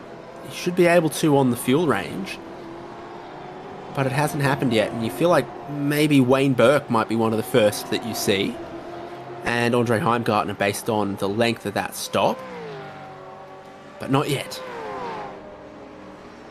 No, not yet. Longest stint so far is from Paul Young.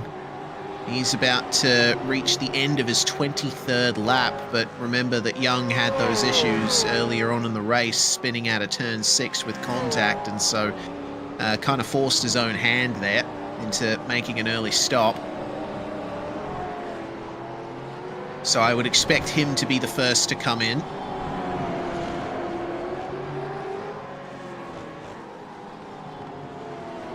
This fight just continuing now. That's a lot of curb from Heimgartner.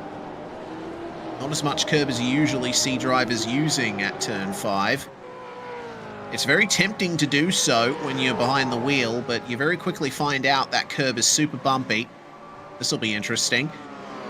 Albert's not going defensive there. He's just taking a slightly more conventional line into 7, but was it going to work out for him? Slight slide on the exit. Nothing Heimgartner can do. Not much space. And those marbles are almost directly on the racing line now. This is a bit ridiculous, honestly. Don't see any marbles on the inside of turn 11, though. So, you never know. If you're brave enough, if you think your car's got the stopping power to do so, you might be able to throw a move there still. Well, the racing line's forming like tram tracks between the marbles. Yeah. In places at the moment. In comes O'Sullivan. He's decided he wants no more part of this battle. He wants to try and undercut his way past Albert and Heimgartner. Here's a view of Angus Lawford, meanwhile. Oh, dear. Doing, Doing something similar to what we saw earlier on in Split 2. Was it not Barnett that did that, was it? Yeah, I think it was. Yeah, it was. It was what gave Brett Loxton the lead back. So really worn rear tyres in the transition there where you're braking but then turning from left to right. And it's like an accidental Scandi flick and you lose control of the car. Such a difficult braking zone into turn 11. Well, Ryan O'Sullivan has come out of pit lane with a 14.5 second stop to his name, only 34.5 seconds lane time, which is pretty good. And he should be good to the end. 20 laps, though, on a set of tyres around here in these conditions. It's going to be hard to pull off. Just need to pick and choose when you really deploy that grip. Now, will Albert and Heimgartner respond here to what he's done here?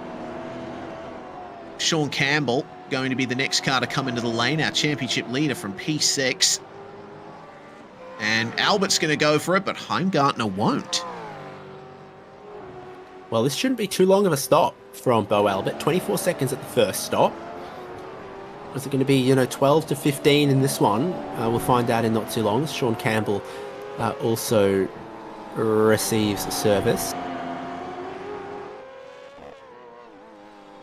Stop complete in 18 seconds for Sean Campbell. That's a pretty conventional time. And you're right, Albert with... that was very quick. 11.5 seconds on the way through the box. Yeah, I reckon Albert's just going to... Albert's going to be miles ahead of the drivers he was battling with before the stop.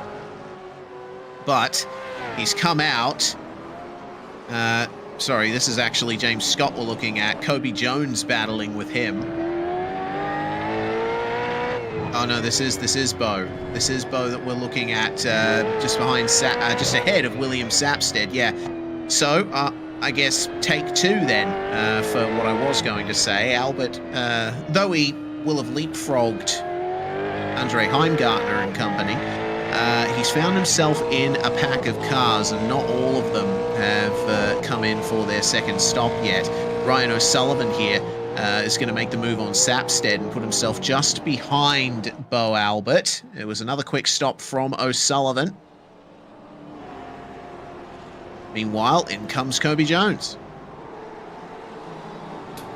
The new tyres, you'll carve through these cars that haven't stopped, but not immediately.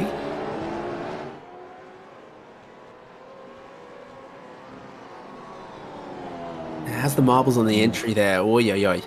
Yeah, almost looked like Bo was going to get into the wall there. But the response is made from Paul Young. After 26 laps on that one set of tyres. That's quite the campaign that Paul Young has mounted there. But he'll make it an 18-lap stint to the end. Oh no, Will Buchanan in the wall at turn 3. And considering the state of those skid marks there, I would imagine that this was quite a big slide to get him in that position. He's gone just straight in on a slide. Yeah. Mechanical black flag for him as well, so he might not be able to make it back to the pits under his own power. Will this be the safety car we've been waiting for? Oh, the engine blew. Too much revs on the downshift, so the contact with the barrier wasn't what did it. We've seen a response to that from Zach Rattray White at least. He's come into the pits to get his second lot of service done. So has James Scott, but no one else is coming into the lane just yet. Still waiting on the status of Buchanan and whether or not we'll need the safety car brought out. Rattray White has completed his stop and he's going to come out in P9. If the safety car... Yep, the safety car has been called. So Rattray White timed that perfectly. He'll go straight back to the front of the field. But this is also going to be a massive boon for Kobe Jones, James Scott, Sean Campbell, Albert, O'Sullivan, William Brown and William Sapstead have both come into the lane this time as well. So a whole raft of cars in the midfield are going to benefit from this. And if there's some way that this saves Andre Heimgartner time, it could be good for him. Still hasn't made his second stop yet. And everyone who hasn't stopped, we are almost certainly going to see right now. The question is, what do Hayden Veld, Robbie Gibbs, etc. do? They're going to come into the lane. Everyone behind them I would expect to come in as well. I mean, there's really no better time to get your second stop done other than right before the safety car. Yeah, everyone who hasn't made their second stop has got to, so you kind of got to look back to Zach Rattray White, who's on his outlap right now. It has him in ninth. And everyone in front of him peels in.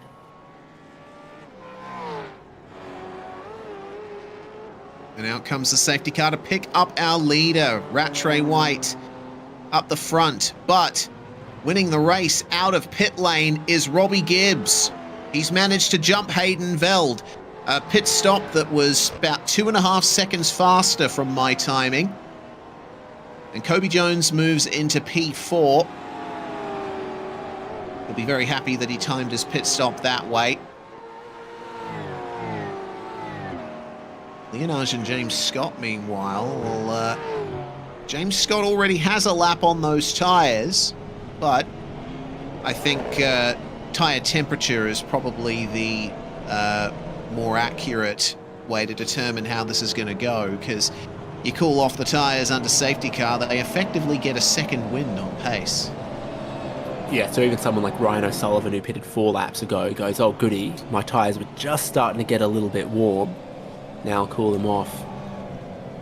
All right, we're asking who was ahead on the blend. Oh, looked like Leonage. Yeah, that was just by half a car length. All right, let's get a track sweeper out there. Please. Let's put together for one of those trucks or a FOD boss, or even, you know, some men with those straw brooms. I've got a broom in the shed. I can contribute. There you go. There's the freeze frame of the blend. Rehan Leonage confirmed ahead of James Scott. In fact, his whole car ahead of James Scott at the blend. So that's Leonage up to 5th. All things considered, it worked out okay for him. I was worried that he was going to lose out there, but seems that though Kobe Jones did make his gains, it seems no one really lost much in the top 10. Yeah, as the second stop sorted out, Campbell remains ahead of Bo Albert, so Campbell undercut him on that one, got ahead of him with the shorter first stop, stayed ahead when the longer second stop came around, but Albert is still well ahead of Emily Jones, Andre Heimgartner, those people that he was battling in the middle stint, because he wasn't really battling them after that first stop, but he was. So that's where any of the drivers that had jumped Bo around the first stop benefited, as Bo ended up in a little bit of traffic there. So you count Sean Campbell as potentially one of those. Campbell up ahead of Albert at the moment. So a slight reset then. We can take stock of where everyone sits. Kurt Stenberg now has the hard charger, up 10 spots to 15th. Not a bad run. Technically, Wayne Burke has the most positions gained. He is up to 17th at the moment, having started from pit lane, but because he would have been gridded in P5, officially our timing software tends to show him as 12 positions down. But Yeah, I got to say, it's been a fantastic run from Wayne Burke, and it looks like a fantastic run down for the track temperature. These tyres are going to be ultra grippy when we get started again.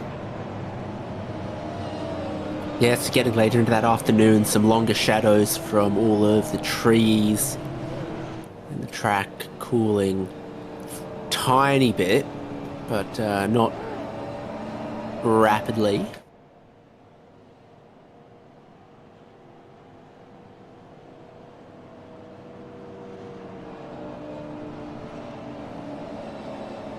Safety car is going to be ending this lap, according to race control, so we'll be getting off to a start at the end of this circuit of Belle Isle. Get a look at that bulker. Is it around here? Oh, I think I just saw it disappearing into the background there.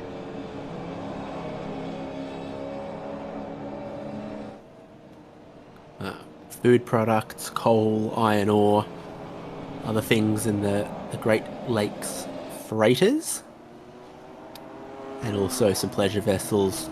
There's a tour boat you can take apparently from the Canadian side there, and on a day like today it's lovely, but sometimes it can freeze across here.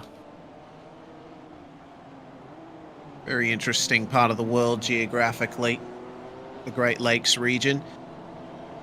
Some of the most intense storms and swells you can find, especially around the area of Lake Superior, which is a bit further up the state. But we'll see what kind of storm brews here, with our top three now back in their qualifying order, and Rattray White putting down the power to get us back to green flag racing at the start of lap 39 of 53. 15 laps remain. Robbie Gibbs is right on the attack. It's all about the exit of turn 2 here on the initial getaway, and it seems like it's a consistent one for just about everybody. Who's the first to get to the apex of turn 3? It will be Rattray White, but I see some moves happening a bit further back there. That's Belle Albert putting a move on Sean Campbell at turn 3. Nicely done. And is Ryan O'Sullivan going to follow him through? A little bit sideways, but yes, Campbell caught in the marbles. He's going to lose another spot to Emily Jones. Seen this happen before. When you're this tightly packed, you lose one spot, you're out of the line, another car comes through, another car comes through, and around the outside of turn 4, just zero grip on those filthy marbles. So that puts Campbell back to his starting position of 10th. It's going to be rough for him to try and get a run going from here, especially with the likes of Jacob O'Reilly, Andre Heimgartner right on the back of him and looking to make gains. Kenneth Latter up the inside of Jordan Mazzaroli at turn 7. A good move indeed, and it's on here between Paul Young and Blake Fitz. Oh, Fitz gets sideways, and that's going to let Ian Shue through. Turn 11 beckons. Is there anything these guys can do? Loxton's going to take advantage of the check-up and move past Andrew Dutch and back into the top 30. Meanwhile, Rehan Leonage up into 5th place out of the pit cycle, and it seems like he is a bit faster than Kobe Jones right now. Remember, Jones is on tyres 2 laps older than most others in the top 5. Gibbs was so close there. Didn't do anything to force the issue. Back there in 4th, Kobe Jones a little sideways exiting turn 3. But you remain in the tram track, you remain difficult to pass through here. And it's all about rhythm and mechanical grip, this section of the circuit. And then straight line speed comes to the fore once again, but also stability under brakes. You want a car that's pointy for a track like this, with so many bumps looking to send you understeering into the wall, so many tight turns that require good rotation.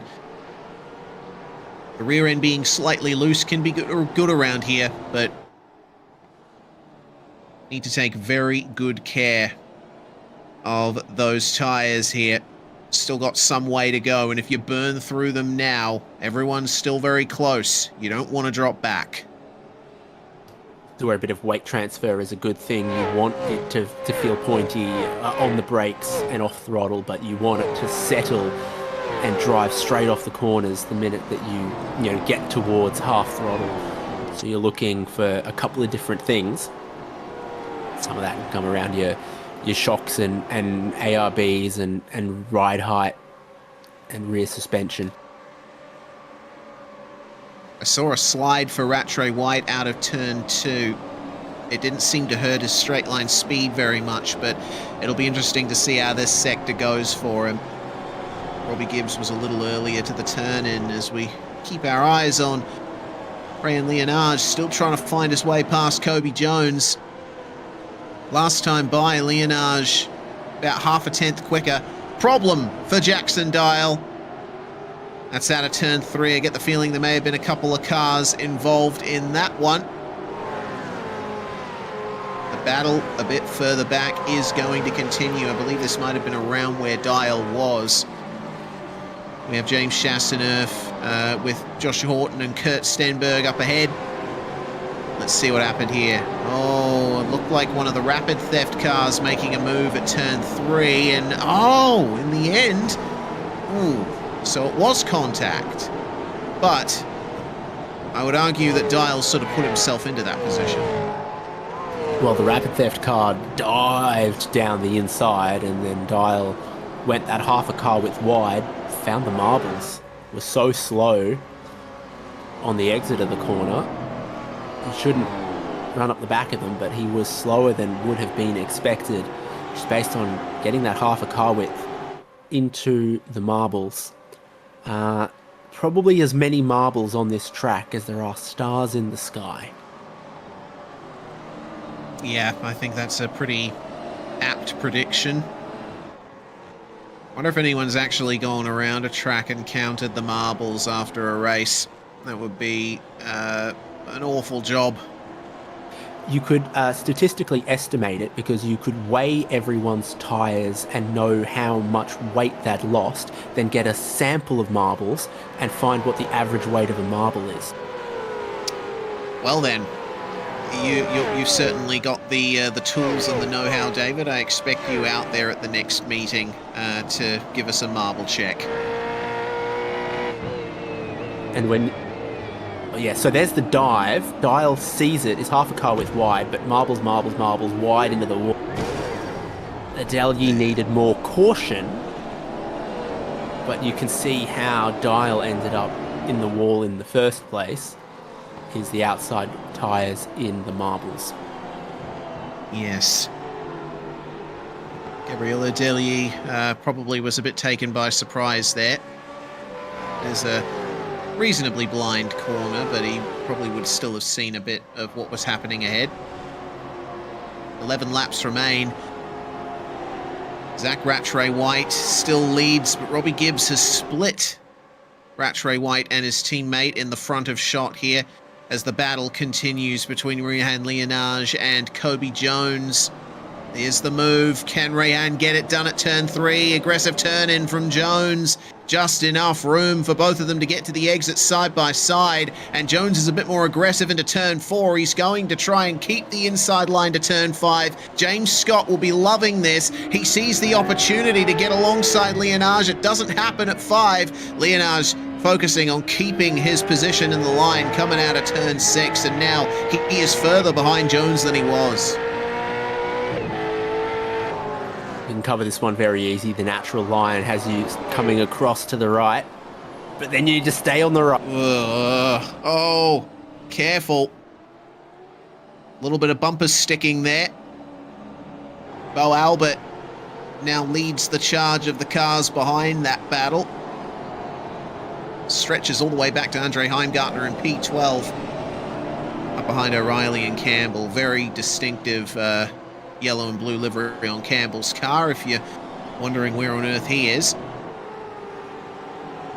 Now the question is, can Leonage catch back up to Kobe Jones? Because there would have been quite a bit of energy put into those tyres, and running over the marbles reduces grip for a few corners afterwards as well. So the challenge now for Rehan is to get some clean laps in catch back up and try to put the move on Jones, but it seems for the moment Kobe is safe. Bo Albert wide in 1, compromised in 2, defending the inside of 3. And it looks like that'll be a successful defense, at least on the way in. Ugh. Ryan O'Sullivan thought about it, but there's just not enough space between turns 3 and 4 to really mount an attack unless the driver in front of you makes a huge mistake. It was only a minor one for Bo. How's the exit then? Pretty even for all of them. No one is gaining some massive momentum at this stage.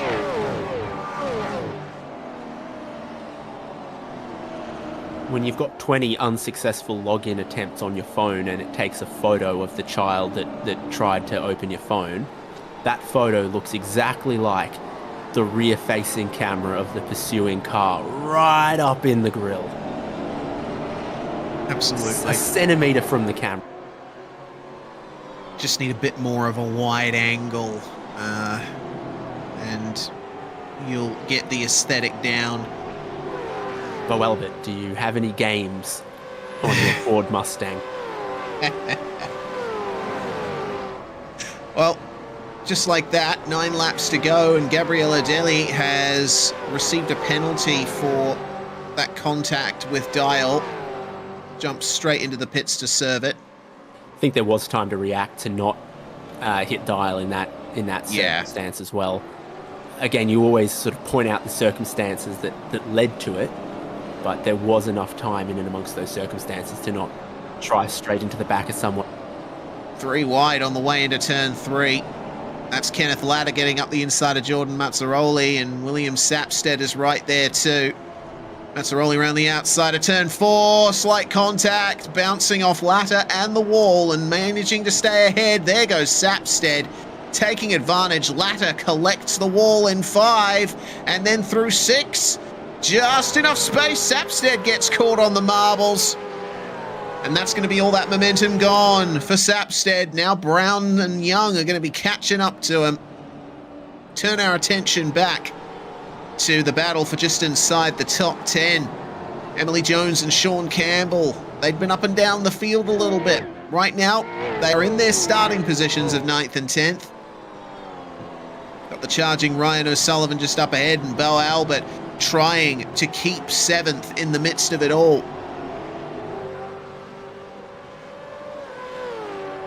He gets sideways out of 13, does Bo Albert, where his traction actually seemed pretty good in the middle stint.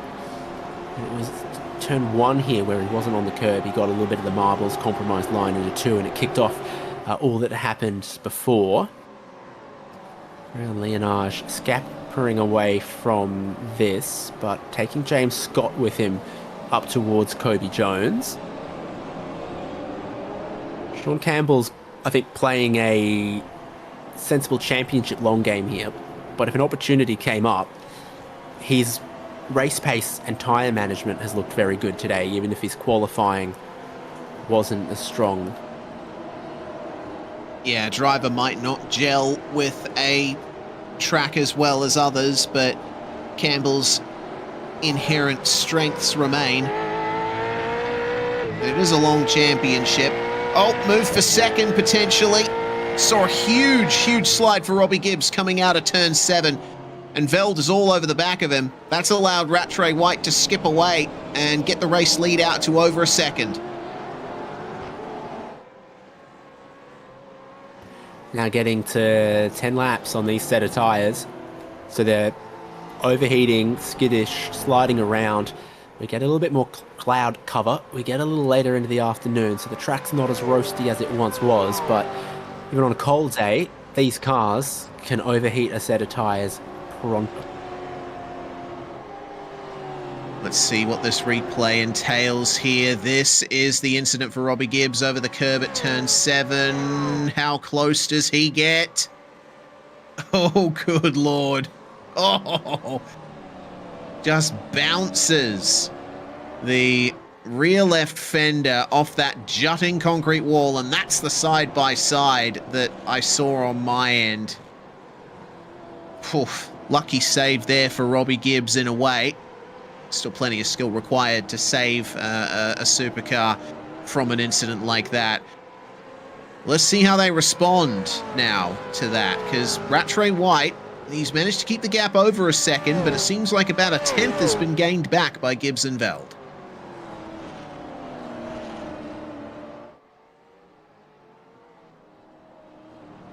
I think what each driver's kind of goal can be here.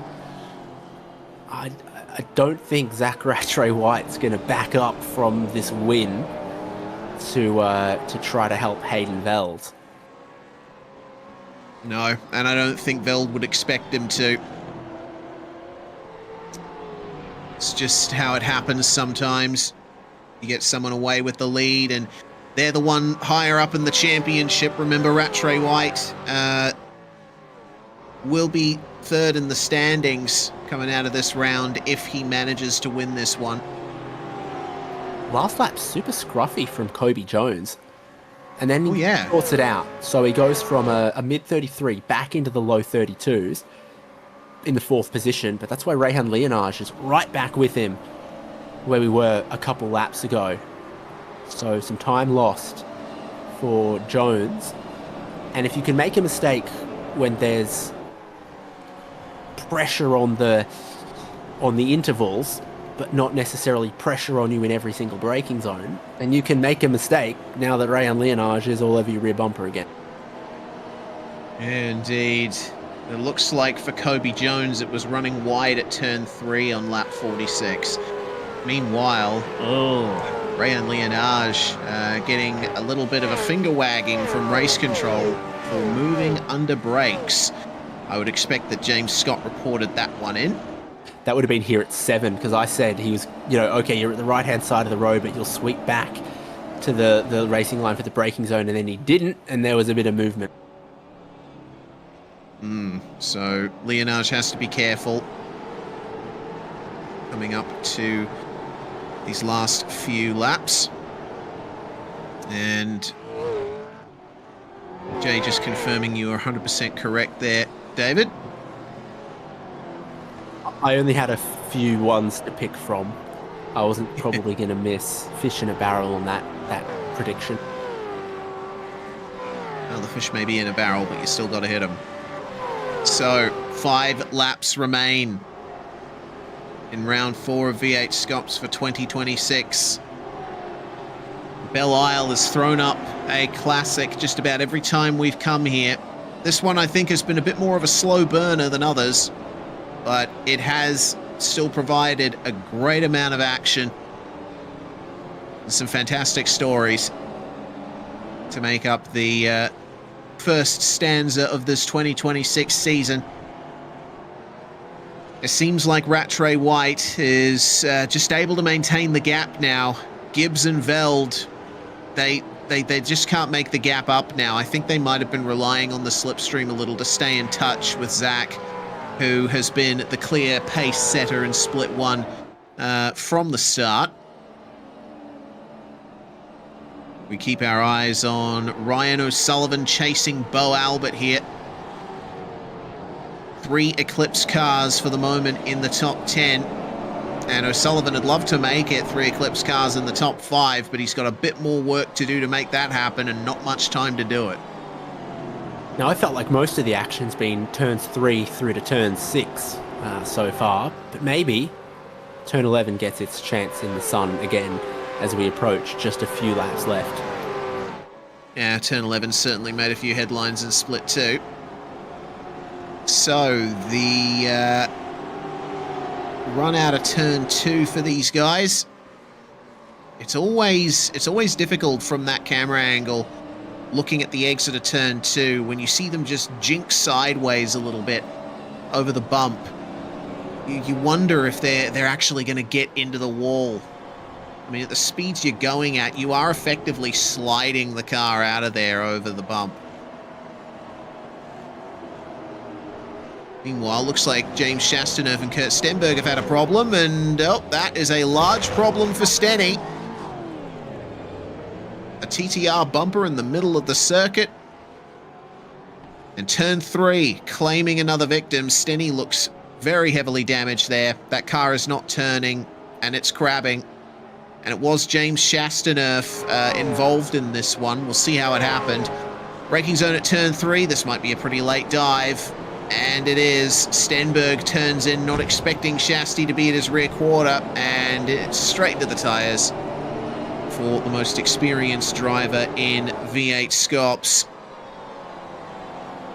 We'll see what race control has to say about that one. Odd, isn't it? Because Chastaneuf's showing the nose from so early, but without any real overlap. Yeah, he's sort of only half committed to the move, didn't he? And by the time he got enough alongside to make the pass, Stenny had already turned in.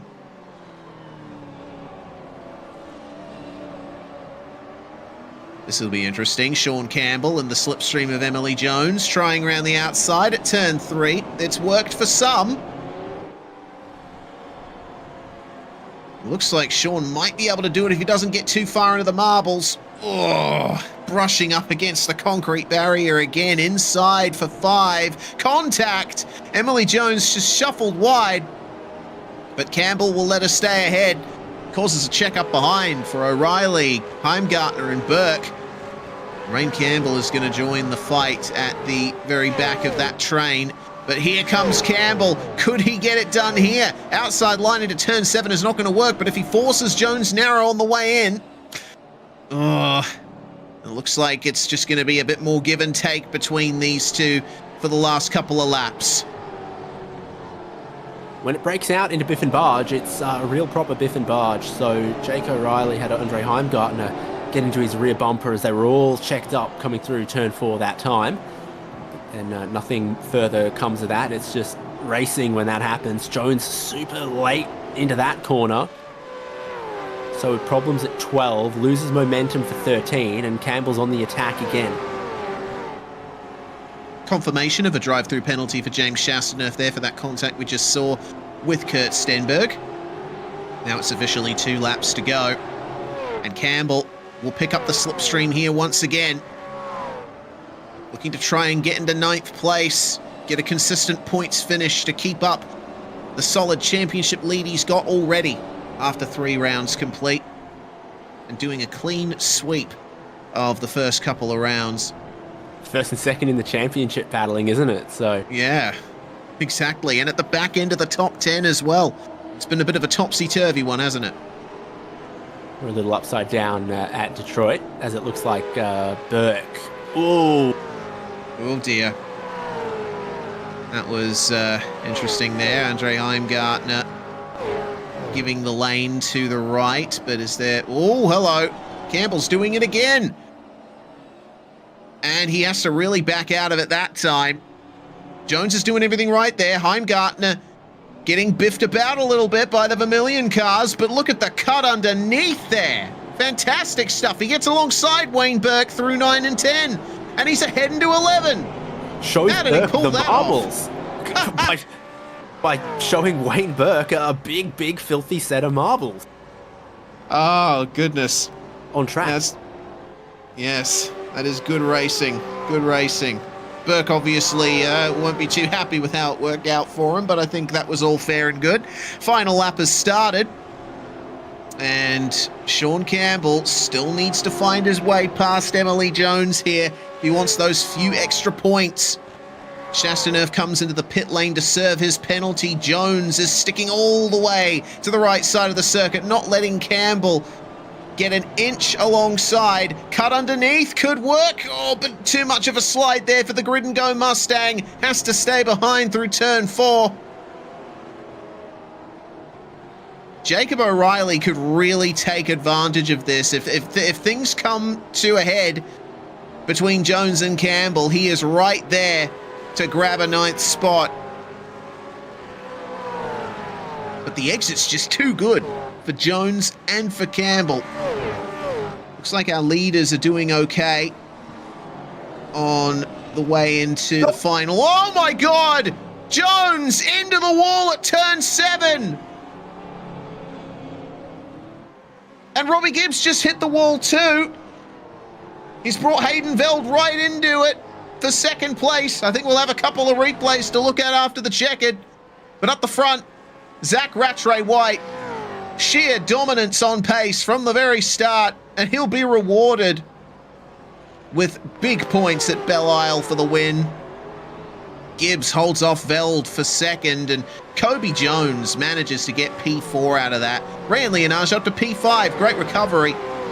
Emily Jones, she was in ninth, but ultimately finishes just outside the top 10. So much pressure in that braking zone, just went in a little bit deep and then into the tyre barrier, bounced out of it, lost 2 spots. Somehow a square hit like that, car managed to carry on, surprisingly, because it had all the hallmarks of day done on the final lap. Yeah, that it did. Kurt Stenberg is just limping to the finish now. Honestly surprised that he stayed out there for that long with that damage. That's crazy. That's like 60, 70 degrees of right hand down, but somehow Stenny's going to get it to the finish. He never gives up.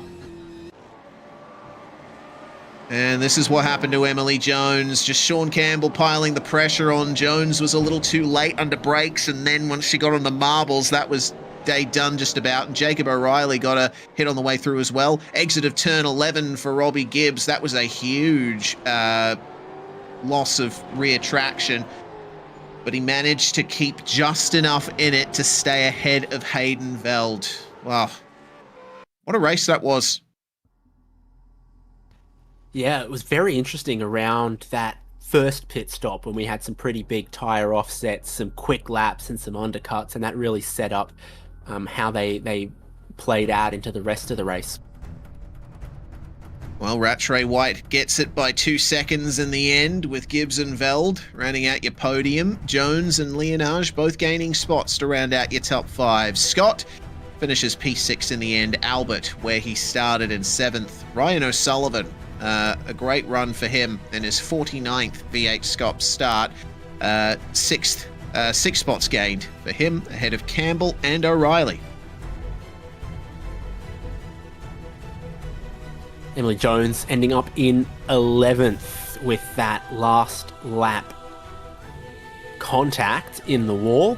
Andre Heimgartner in 12th. Wayne Burke from the very tail of the field coming up to 13th place with some passes and some tactical undercuts there ahead of Rain Campbell, Russell Pepperell, Joshua Horton, Jamie Dyke, Jordan Mazzaroli, Angus Lawford and William Sapstead. In 21st place, it was Kenneth Ladder, and that run for him ultimately winds up exactly where he started too. William Brown finishes in 11th spot. Finishes 11 spots up in 22nd, with Paul Young, Brett Loxton, and Ian Shue rounding out your top 25. Andrew Dutch finishes ahead of James Chastaneuf, who late on in the running had to take a drive-through penalty for contact with Kurt Stenberg. Dial and Odeli finish ahead of Stenberg in the end, who was the last car on the lead lap. Blake Fitz was a lap down, 4 laps down in fact. And then the retirements, Will Buchanan, Ryan Mueller, and Logan Barnett. Marcus Graham emerged for half a lap, sort of partway through the race, and Roy Clark did not take to the start. That is the end of things for the racing portion of the day. Now it's time to have a chat to our drivers. And first up, we have our Split 1 race winner, Zach Rattray White, winning from pole. Quite the interesting race for you, Zach. You came here with pace. It seems you're quite comfortable around here. Yeah, I think the qualifying setup was a bit better than the race setup, to be honest. It didn't really want to turn all night, so the qual pace was there, but I don't think the race pace we quite maximised what we could have. Well, regardless, keeping it clean is priority number 1 at a street circuit, and that's exactly what you did. Timed it well with the safety car that came out, and ultimately it was up to your rivals to fall by the wayside while you drove away.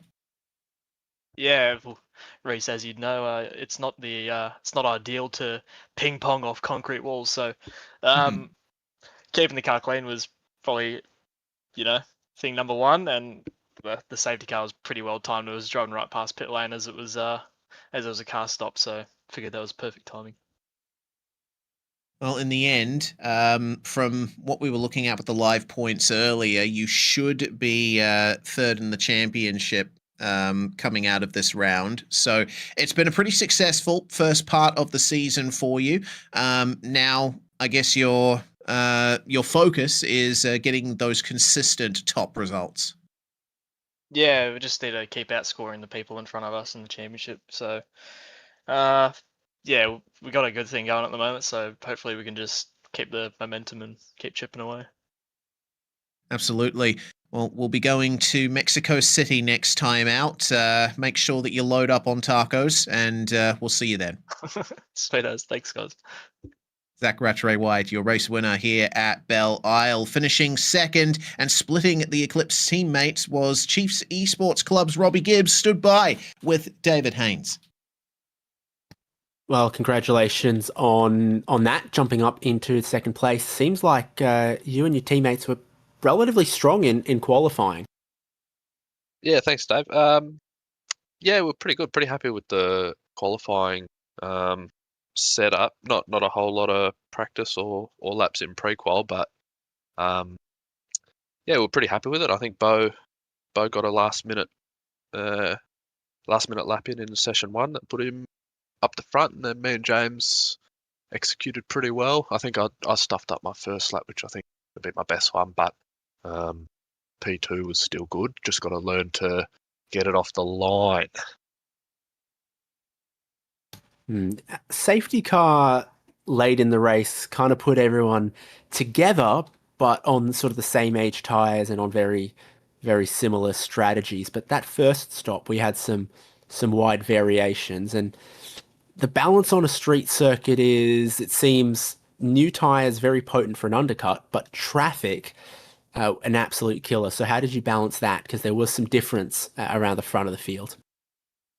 Yeah, I actually wasn't really thinking of pitting at all, and then Zach and Hayden went in the pits, and I sort of thought, well, I don't want to get I think James might have said that there was someone in between him and them, so it was best for me to pit. So I came in and had the little overcut, which worked all right. I think it was probably 10 laps where I was catching, and then it plateaued a bit. And then, yeah, the second safety car, Hayden, that he tricked me and missed his pit box, so my short fill was just a failed play.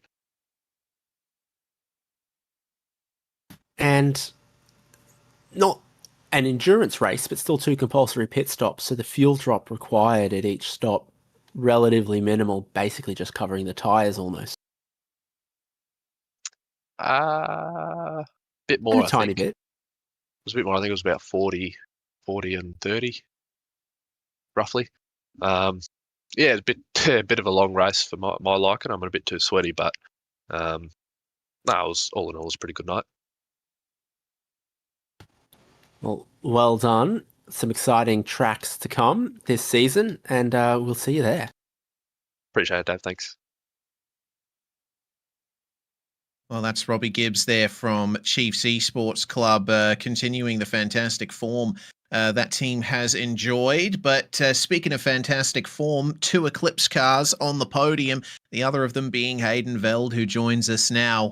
You were right on the back of Robbie pretty much the whole way through that final stint, Hayden, and enjoying running in that 1-2 with Zach early on. Turns out that Camaro really suiting this track. Yes, it was good until I pitted, right, and just sort of forgot to stop for me bloke. So I sorry to be pit crew, I sort of ran him over. Whoops. But yeah, but behind Robbie there at the end, is sort of trying to find a way by, but we sort of just both found our way into the fence multiple times. So was it really that great? But no, we take a third. At the end of the day, you still managed to keep all of your body panels on the car, which is more than can be said for some. The overall form at Eclipse has really gone up this year, as it has been for the last couple. And for you personally, it is your best solo result in a V8SCOPS event. You had a podium in the Enduros before, but this is the first time you finished on the podium in a solo race. Do you think that there's more to come this season with the way you guys are developing? Yeah, hopefully. I think we're all working together really well. Zach's he's unreal at the moment. Way he's setting up the car and everyone's working together, and ideally, we continue to move forward and get better. I think for me, Belle is a track that I've generally been good at, so I don't know if I'll continue to be up here until maybe Sandown. That'll be a usual one that I come back, but no, we'll keep trying to stay up and around the top three and see what happens. Excellent stuff. Thanks very much for joining us, Hayden. We appreciate you coming along, and hopefully we're chatting again soon. No worries. Hey, Roop. Well, that is going to round things off for our podium, and that is going to be the end of the night. Oh boy, David. Once again, Belle Isle has turned it on, and we are grabbing those championship standings now to see where we all sit.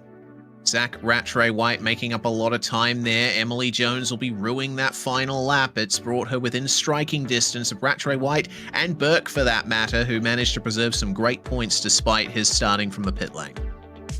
Yeah, those first two rounds where Sean Campbell was untouchable have put him in a really strong position on the points table, but then the last two rounds, he's not looked untouchable on the track, but it's a very tough thing to get that points margin back. Zach Rattray White doing a good job of it today. Wayne Burke with pace, but if he can get the results together, he's not that far away from the top either. And then you've got your three Chiefs Esports Club points accumulators there, Bo Albert, James Scott and Robbie Gibbs, obviously with a great result today.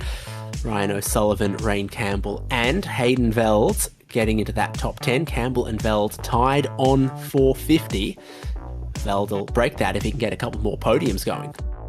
Yeah, we'll see if he can get it done at Mexico. We are going to the Autodromo Hermanos Rodriguez for the next round of the season. We're running the national configuration of this track, so we're not going to have that frankly horrific chicane of turns 4 and 5 to have to deal with. Just going to be a straight hairpin there and the run through the Foro Sol baseball stadium. Never seen these cars racing at this track before, so it should be a fun learning experience for us up here in the box, and some great entertainment for you all racing at an F1 track for the second time this season. We do hope that you can join us for that at the end of May, Sunday the 31st at 6 p.m. Australian Eastern Standard Time. Of course, pre-qualifying going on through the week before that, and it is just the next stage in a fantastic championship, a fantastic schedule, incredible racing that we've gotten at every track so far. We'll see what Mexico City brings. Big thanks, everybody, for tuning in, whichever platform you found us on. We hope that you can join us again next time here on SimSpeed TV. A huge thanks to the crew at Aussie Online Gaming for making everything happen in the background to get this series off the ground. And of course to Jay behind the scenes for broadcasting this series in the first place. I'm Reese Gardner, David Haynes alongside me here on SimSpeed TV. We'll see you again next time.